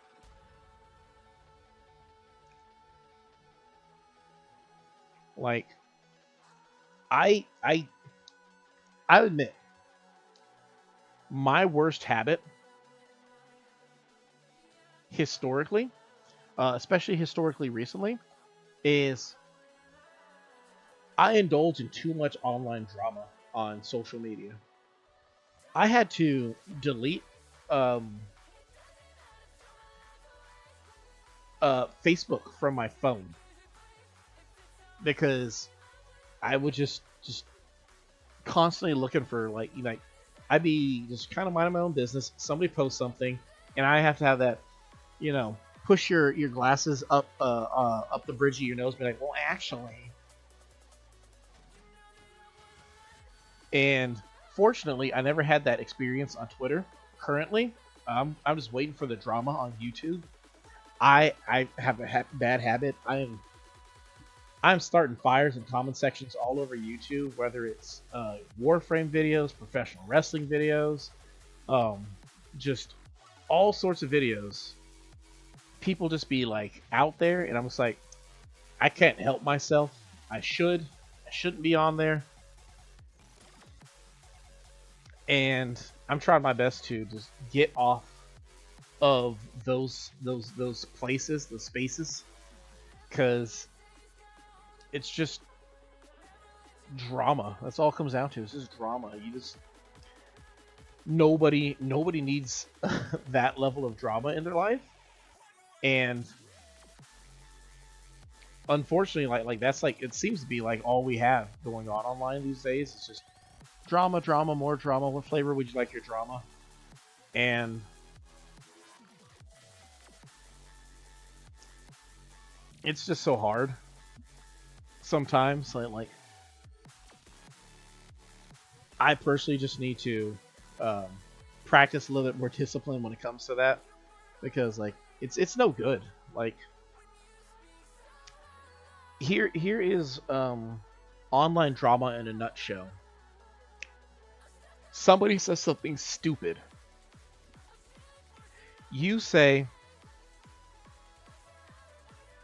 like, you have your well actually moment and you try to correct their bad behavior. And then 4 hours of looking at your phone and posting a comment back and forth with this person who is stupid. They're stupid. And it's not just that they're stupid, you're both stupid, because you know that they're stupid. And yet you're still engaging with them. So you're just as dumb as them. Like my personal opinion, stupid people are defined by the conversation that they have. And I'm guilty of this just as well as anybody else. Stupid people have stupid conversations. So even if you're an intelligent person, if you're going to waste your time having a conversation with a stupid person, you're just as stupid as they are. Is there actually a good platform to be on at this point? I don't think there is one. The best platform to be on would be... Honestly, the best platform to be on is to find a good game with a healthy community where everybody aren't a bunch of weirdos and deviants, and just be friends there. Like, every game does have people who are like weird, but they're not necessarily deviants. Like, Animal Crossing is a great game. There's good people there. They can be a bit weird at times. They might be people that I might avoid at the Starbucks. But for the most part, I don't hear any drama regarding Animal Crossing. I don't hear about like 50-year-old men visiting young boys' islands to try to befriend them. And I think part of the issue, not issue, but part of the solution is that games like Animal Crossing and really Nintendo as a whole, like Big Brother Nintendo gatekeeps people's ability to be degenerate. That's why Roblox isn't on Nintendo. Like, if you're familiar with all the drama that's currently going on with Roblox, like, these are the exact reasons why I don't play these games. My brother, he tells me, "Hey man, you should play this. You should get on Roblox." I'm like, nah, never, never, ever. Like, never is a big word. It's a strong word. It means a whole bunch. But I honestly feel like I would never have any stress in my life whatsoever, or no additional stress at least, if I committed to staying as far away from Roblox as possible, because you see all sorts of stories. Like, literally, like, I think they have Chris Hansen. Like, I'm not going to use the word because, like, last thing I want to do is like have a channel that's designed to be acceptable, friendly, and safe for children, and then go off using language like that. But if you know who Chris Hansen is, you know exactly what I'm talking about. And when he is investigating your product, it's like a death nail, and I would never want to be a part of that. The funny thing about Roblox is that all the issues that I hear and that I see online that people talk about, the people who are like longtime Roblox players all have the exact same thing to say about it. Oh, it's always been like this. It's like using the roach analogy. The people who like been playing it for a long time, they always have like the same reaction, like, "Oh yeah, Roblox has always had the roach problem." It's like, then why do you play it? It's like, and the response is always, more or less the same thing. It's like, well, it's fun, and like, I can relate to that. There's lots of things. Everybody, like, most people have a bad habit, and ultimately, what it comes down to is like, okay, if you know it's a bad habit, why do you do it? Well, it's because it's fun. Okay, that makes. I don't agree that you're doing that, but I do 100% understand the idea of I do it because it's fun. And all I ask for is just like, the bare minimum of an agreement that I know what I'm doing is bad, but I do it just because I find it entertaining or something like that. Like that. You acknowledge that 100% it's because it's a selfish good for you. Now, that does not go for all things. Clearly, there are some things I feel like we should, as a society, if we already do, acknowledge are bad things and should be condemned. And we just don't do that. Like, I'm sure it'd be fun to rob a bank, but we're like, yeah, we don't rob banks. I'm sure it'd be fun for some people who are particular psychopaths to assault other people, but we as a society frown upon that. And I just feel like, those are the exceptions.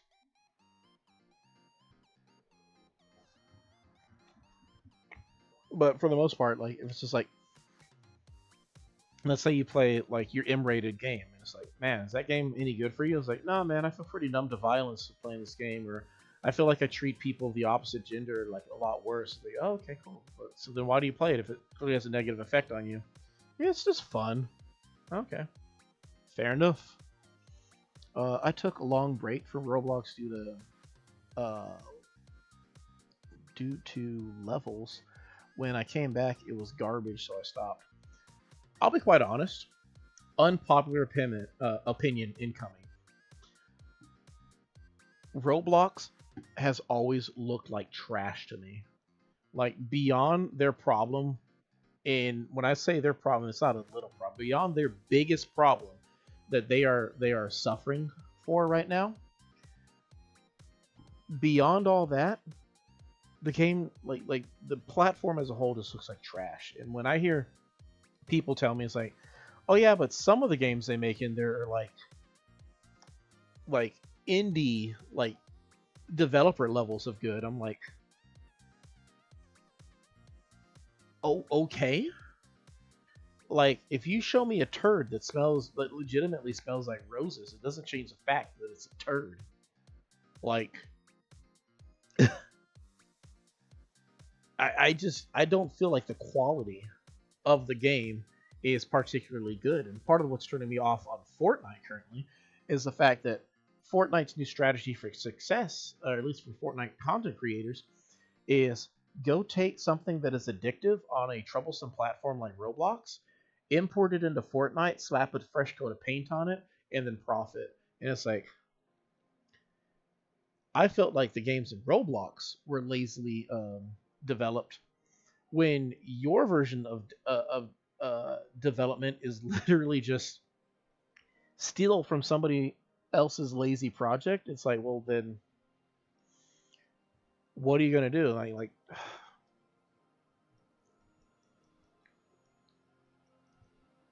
that's just me. That's my hot take. It's not a popular opinion, I'm sure, but that's why you'll never see me playing Roblox on this channel. That's why you'll probably never see me playing Roblox ever. It's just also another thing is I am a boomer. I am an old fart in terms of video games. I'm the kind of guy who likes his old school Super Nintendos and stuff like that, and I'm a big fan of the older stuff. And because I'm a fan of the older stuff, like I'm a fan of the idea of a game being complete when I purchase it. I hate the idea of, oh, I buy a game like DLC. I'm fine with the DLC, but when the game is like legitimately like incomplete, like in like you need a day one patch, I'm not a big fan of that. So far from the beach, I'm not going to actually swim just to wish on these stars. I feel like the advent of this whole idea of, oh yeah, we'll just patch the game day one, I feel like has ruined the games. They're just making sloppier games, and like some games are just like, feels like they don't even actually um bother testing their game. Like I got WWE 2K for the Switch, and I was so excited because the very first wrestling game that I played was on the Wii, and I had so many memories with that game. It was a fun game. I really enjoyed it. And so when I had it on the Switch, I was like, oh, this could be fantastic. I can get back into pro wrestling games, right? And I booted it up, and something felt off. I loaded up a match, and it was bad. 100% it was bad. Like it was a terrible experience. So then I told myself, well, what if I try it like on like a higher like something more demanding, like a tag team match. The game literally, like, you can tell it's bad when your wrestler comes out, their theme song starts playing, and they're supposed to be synchronized with a particular part of their entrance. That's one of the big parts of wrestling. That's why I like watching wrestling. Is you get your big entrance moment, and I just realized I don't have to have the shop. I can just pay off my debt to Nook right here, right now. Um, it was literally unplayable, and they never fixed it. And to me, I was like, this is legitimately the only way this happens is if you make a game, you do not test it, you ship it out, you charge me money for this game that doesn't even work, and it's like, what?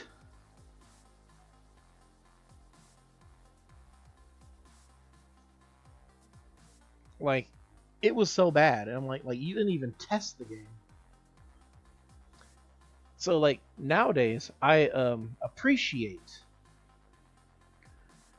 when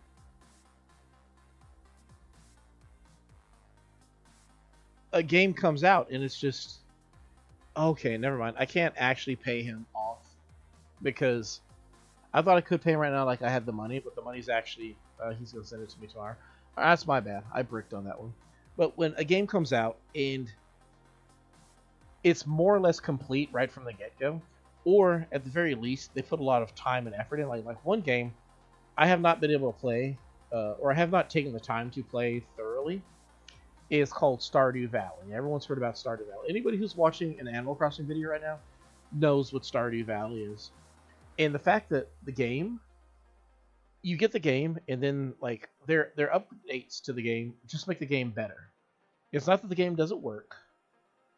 It's just make the game better. Like Minecraft. Bro spent $25 on a copy of Minecraft 10 years ago. And it looks nothing like it did when he bought it. It's only gotten better. Every year they go to make it better. How much do they charge you for the what other games we call an expansion pass or DLC? How much does Minecraft charge you for that one? Oh yeah, $0. They don't charge you for it. They just put it in the game and you get to enjoy it. And same with Stardew Valley and stuff like that. Animal Crossing, they did charge for DLC. That's kind of where Nintendo's bread and butter is. They just make a great game, then pull something out. But like Pokemon was a killer for me, where it's just like, okay, cool, we have this great game. It's pretty much complete. Okay, cool. Now take these things out, and we'll just add it later on as a DLC. It's like, oh, okay. I ain't waiting for the end update. To me, the end is updated. I didn't realize that, there's like islands around the end. I was like, dang, that's cool.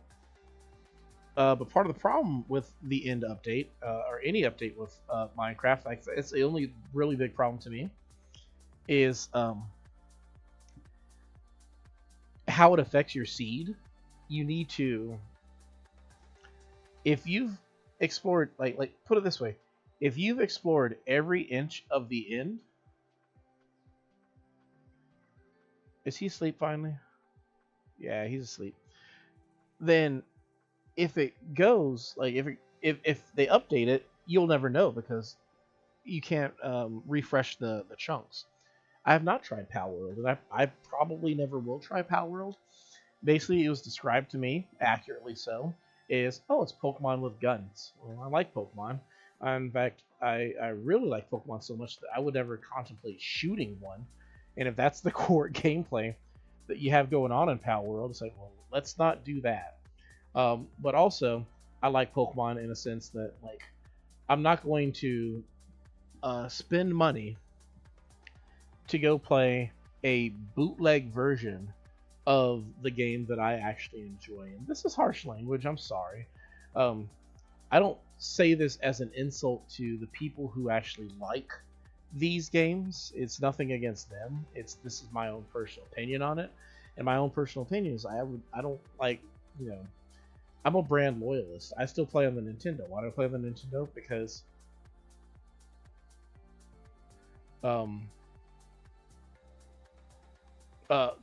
it's the console. It was my first console, and it's a console that followed me all through my childhood.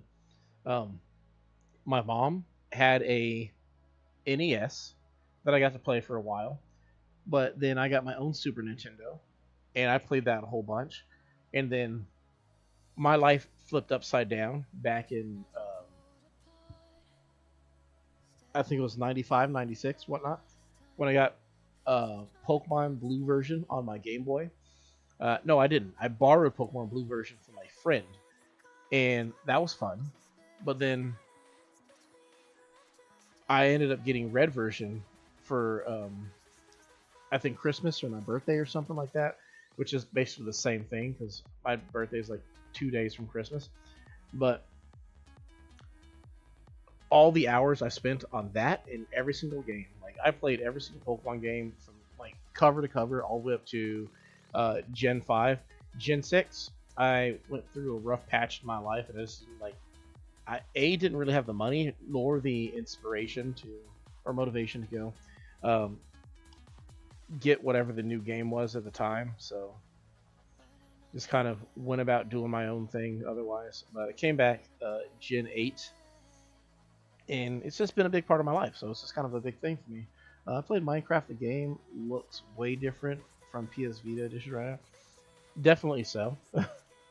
um, it's just one of those things. I feel like Minecraft is going to be like the game from like that's gonna like it defines many people's childhood. It's gonna be one of those things that so many people are gonna look at and say, "Yeah, I played it," and now it's just like it's so different from what it used to be, and it's just like different chapters in your life. Like for me, poor girl.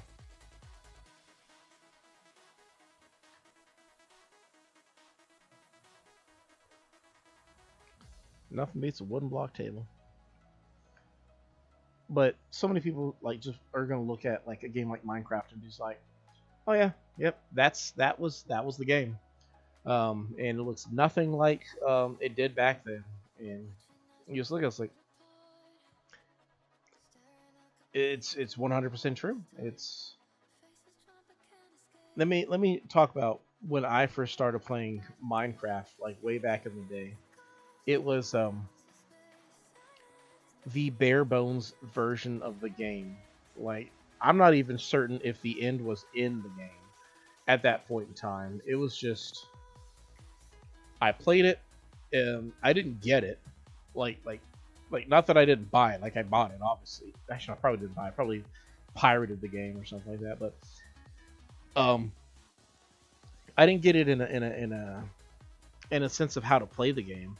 It was just like it's one of those things like you're holding it. And you're just like this is what people find fun right now. Um, I did the bare minimum and whatnot. Went to the Nether. Oh, it was definitely way before the Nether update.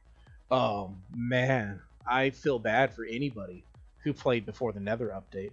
Like I'm so so gracious, grateful. That's the word. I'm so grateful that my family and I have a server that is post Nether update because that place was terrible beforehand. It was just you go there. It's like okay, cool. What do you have here? Zombie piglin, and I think they might have had magma cubes back then. Okay, cool. Anything else? Structures or anything like that? Nope, nothing. It was just a big, boring block, never-ending block of red. Oh, fun fact. Second fun fact. There's a weed over here. I looked up who these animals are. I don't know if I actually said it earlier. Walker is the cutest little dog. He's gonna live over here, and Bubbles is actually a hippo.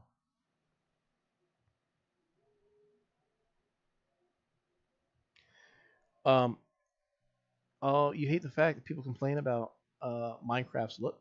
Okay, so for me, Minecraft, it looked stupid the first time I seen it. It was just a blocky world.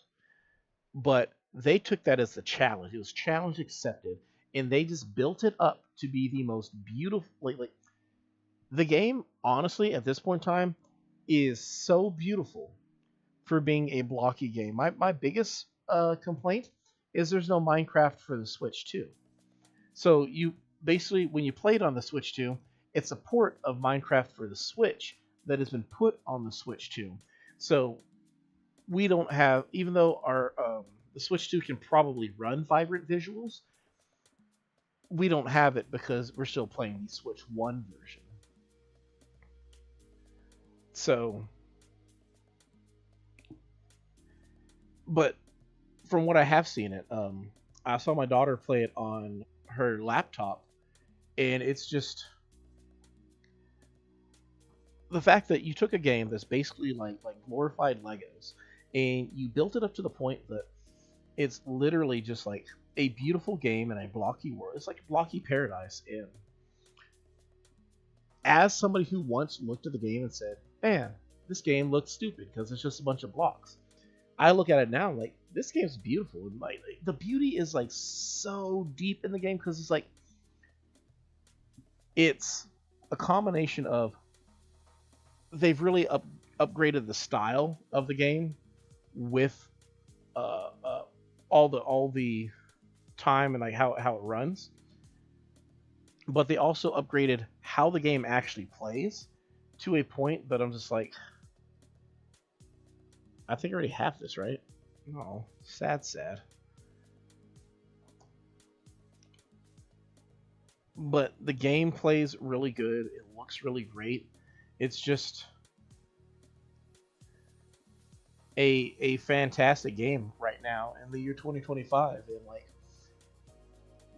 I honestly I can say with a straight face, yeah, I regret talking trash about Minecraft back then because and like I said, one of the cool things about Minecraft is you spent 20 to 30 bucks all the way back in the day, and then they never asked you for another penny. You can use their market, but it's 100% voluntary or optional. You don't have to actually buy anything in Minecraft, and they give you all the expansions for free. Stuff that other companies would be charging you an arm and a leg for. Like you see, like the end update or not the end, like the Nether update. They probably like any other company would have charged you like 15 to 20 bucks to get a whole nother dimension overhaul. Actually, any other game probably will charge you for the experience in the end or the nether in the first place. It'd be like, oh, you want to play in a whole nother realm?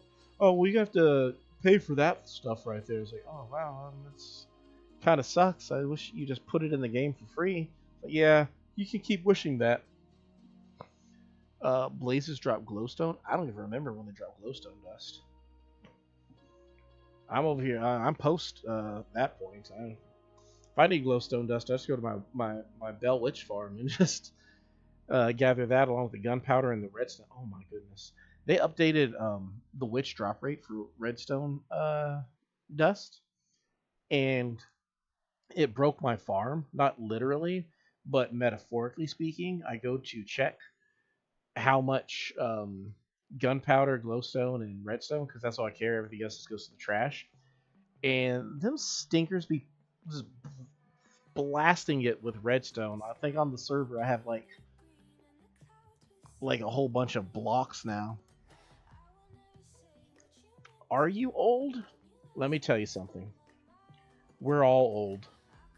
Every last one of us is old compared to someone.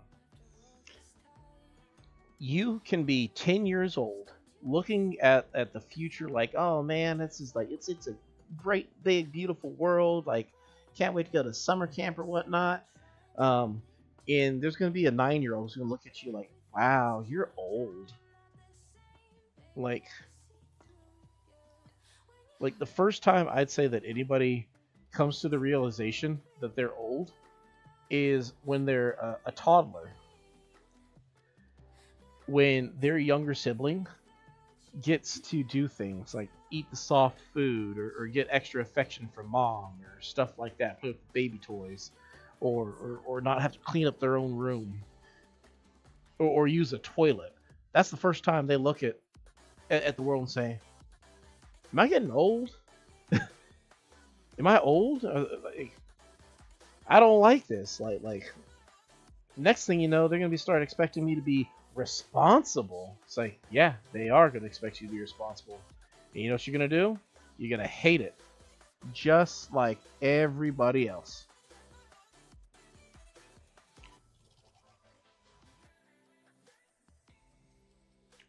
Okay, I just remembered now. The reason why. these butterflies keep spawning over. They spawn by blue flowers, which even though it's a white flower, they still spawn by it for some odd reason. So that's why I caught one up there, and that's why there's one down here now. I played Legacy Console on the PS Vita when it came out. I mean, honestly, just the fact that you even know what a PS Vita is might mean that you're old. The only places you find PlayStation Vitas these days are, I hear they're really popular for Japanese commuters, but in America, they were never really all that popular. And it's probably because people like me who are loyalists to our consoles, and I would never buy a PlayStation Vita because it wasn't a. That's not even true. I had a PlayStation Vita. I had a Final Fantasy Dissidia on it, and I didn't understand it, so it was kind of like, eh.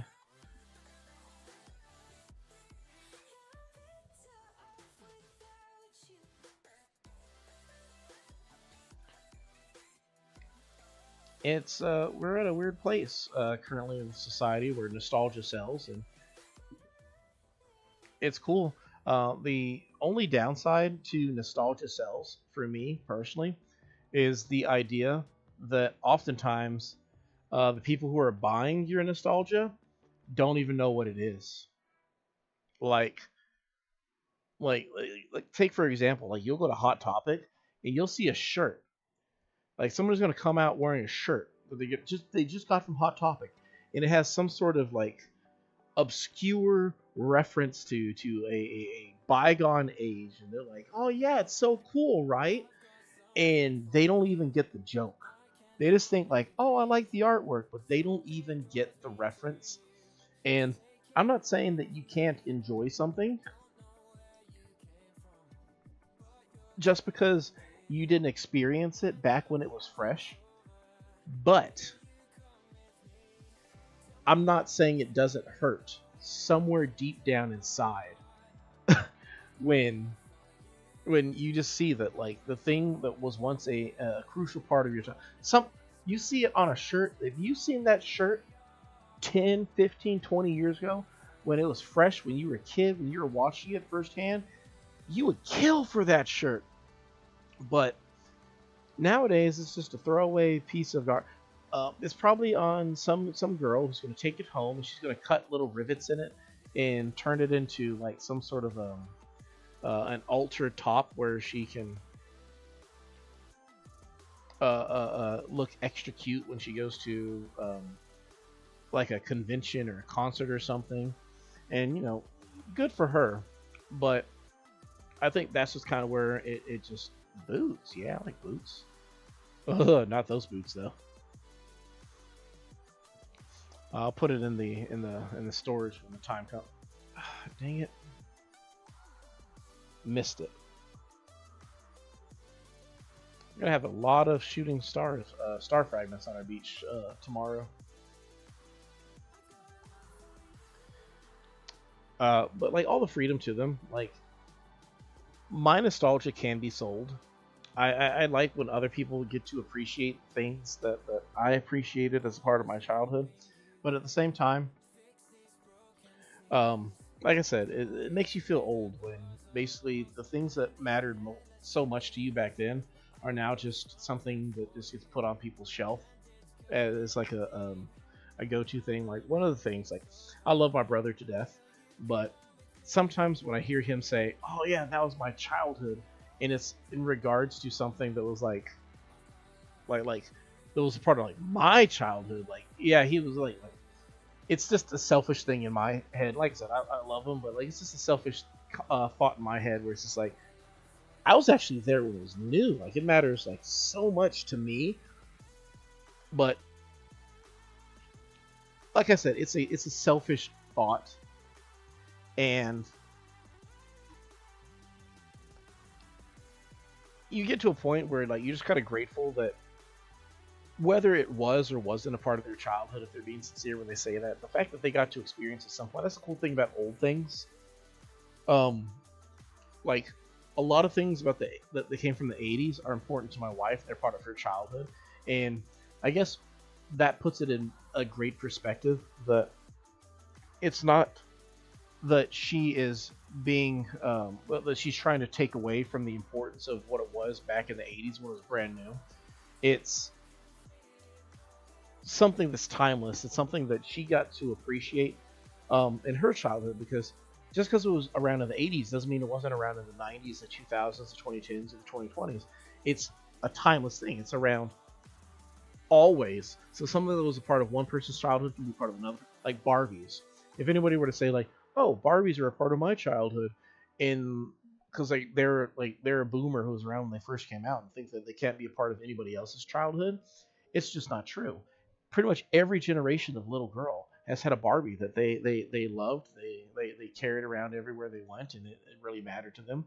Um, I can say like Pokemon was a big part of my childhood, but it doesn't mean that I own those memories of Pokemon, that like nobody else can say it except other people who played the original games. No, like every generation since Pokemon came out has had their own generation of Pokemon. It was like their generation of Pokemon. For like Power Rangers, like I loved the Mighty Morphin Power Rangers when they first came out. They were a big part of my childhood. I watched a lot of the seasons after the fact. I got lost in the mix, but that doesn't mean that they can't be a big part of other people's childhood. Professional wrestling has been around since like the dinosaurs, back when the macho T-Rex Randy Savage was dropping the elbow on the Hulk Brontosaur. But like every generation has like their own heroes they look up to. Like I can say that people like Macho Man and Shawn Michaels were a part of my childhood, and then there's a generation who like The Rock and Stone Cold were a part of their childhood, and then after that they talk about John Cena and Brock Lesnar and so on and so forth. So I guess it's just me putting in perspective that when it comes to like nostalgia and whatnot, it does sting, admittedly, when I see the things that are the most important to me when I was a kid are now just a piece of like they're just a fashionable accessory that other people will use or wear or whatnot. But I also am grateful that they get to experience this in their childhood or at some point in their life the way that I got to as well. And I'm really grateful for franchises that somehow managed to do that, because like you take a dad who like loved comic books, for instance, and his favorite hero was Iron Man, and he remembers back when he was in the tin can costume. Not just a dad, we'll say like a grandpa when like it first came out. And they remember that, and they said like, "Oh yeah, I loved it so much. It was so cool when I was a little kid. I would save up my nickels and go buy one and read it by the creek." And then when they see that they have a grandchild, and I have a grandson now, and he's seen Iron Man in the MCU, and he's like, "That is the coolest hero ever with all of his gadgets and gizmos, and he shoots the repulsor blast out of his hand and whatnot." And like grandpa can smile and understand that this is an important moment. This is a connecting moment. Like we talk about like learning moments, but sometimes it's a connecting moment of this is something that's important to you in the same way that back when it first came out, when I was there, it was important to me. And that is a wonderful feeling to connect with people on. Pretty much, like I wouldn't be surprised if I will be a grandpa. I can play Minecraft with my daughters. Um, I was in my early 20s, I believe, when it first came out. Let me double check when Minecraft first came out.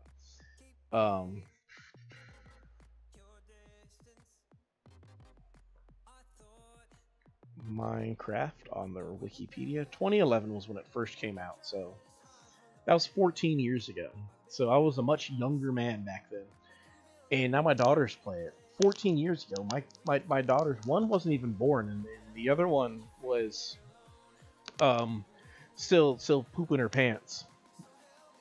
And I get to play that game with them now, and then I wouldn't be surprised if it sticks around, and we can literally like our family server might still be like, increased realms where you can have more than 11 people on it. We could have a tri-generational moment where like literally like I can be a grandpa who plays Minecraft with my wife and our daughters and our grandkids, and still, have a meltdown because the super high tech robo creepers of the future blew up my whole house. Not just my whole house, but like the whole chunk.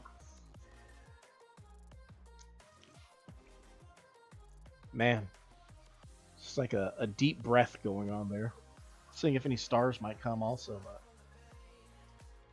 I tell you what, guys, it's been a great time hanging out with everybody. It always is. I really appreciate having the company on these nights. I definitely think putting it on Friday nights was a huge improvement to be able to enjoy this time with everybody. I play Bedrock on the Switch along with my family. We have a Realm server that we all play on. I had considered at times starting up a new Realm server in the future if I wanted to use it for like YouTube. That way we can have viewers come join it as well. But that's an idea that's in the back. But what I was getting at was thank you everybody who showed up for the stream tonight. Realizing now is that's actually my time right there. Oh, you guys can't see it. The number underneath the music is the number 1, so it's 1:06. It's after midnight. I do, fortunately, unfortunately, really depends on your perspective, have work tomorrow. It's good because I get paid for it.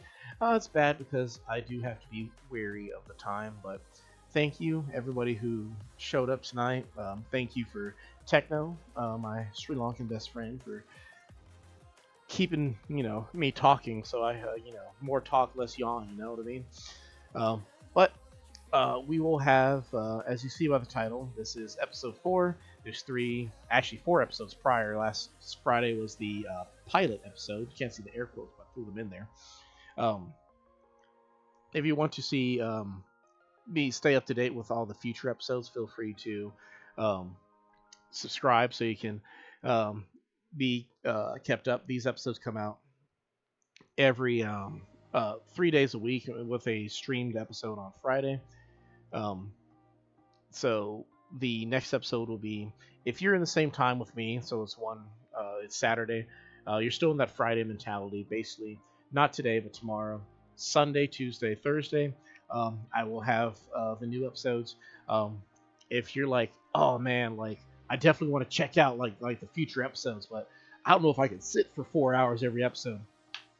Don't worry, I can attest by the previous 3 episodes. The 3 weekly episodes are a lot shorter. I aim for no more than 20 to 60 minutes. We are definitely going to catch that balloon because I'm still broke. Okay, that's where it's at. So give it 3, 2. But yeah, they're definitely going to be a lot shorter episodes, so you don't have to worry about being exhausted just trying to keep up with it all. The next episode, we're going to get to meet Walker, see Carrie again, and also get to see Bubbles, the hippopotamus. But yeah, what was I? Oh yeah. So yeah, the weekly episodes are a lot shorter, so don't worry about any of that. And then we stream every Friday. I'm in Central U.S. time, so that's why I start at 7. If you're on the East Coast, I think you're 2 hours ahead, so it might be more around 8 or 9. If you're West Coast, I think you're an hour behind me, so it would be around 6. But just keep an ear out for me.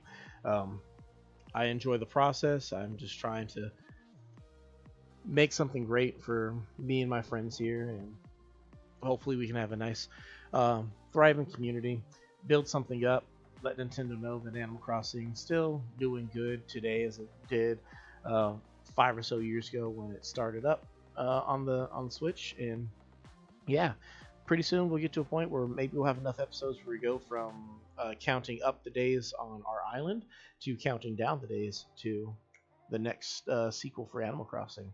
But in the meantime, um, I was listening to what all the haters are saying about you, and man, they are the biggest bunch of bozos. Let me tell you something. They couldn't be more far from the truth. I've seen the stuff that you've been up to, and they really earned the title of hater. And honestly, they're going to keep on hating, but more importantly, I want to see you keep on grading. That's not the cheese. That's me trying to be, you know, an old man talking about like using great. That's normally an adjective as a verb to describe that how great you are. That you should just keep grading. Like haters gonna hate, grader's gonna grade type of it. Anyway, I'm trying too hard to explain it, but the TLDR, they suck. You rock, and I can't wait to see you next time. And until that next time, toodles.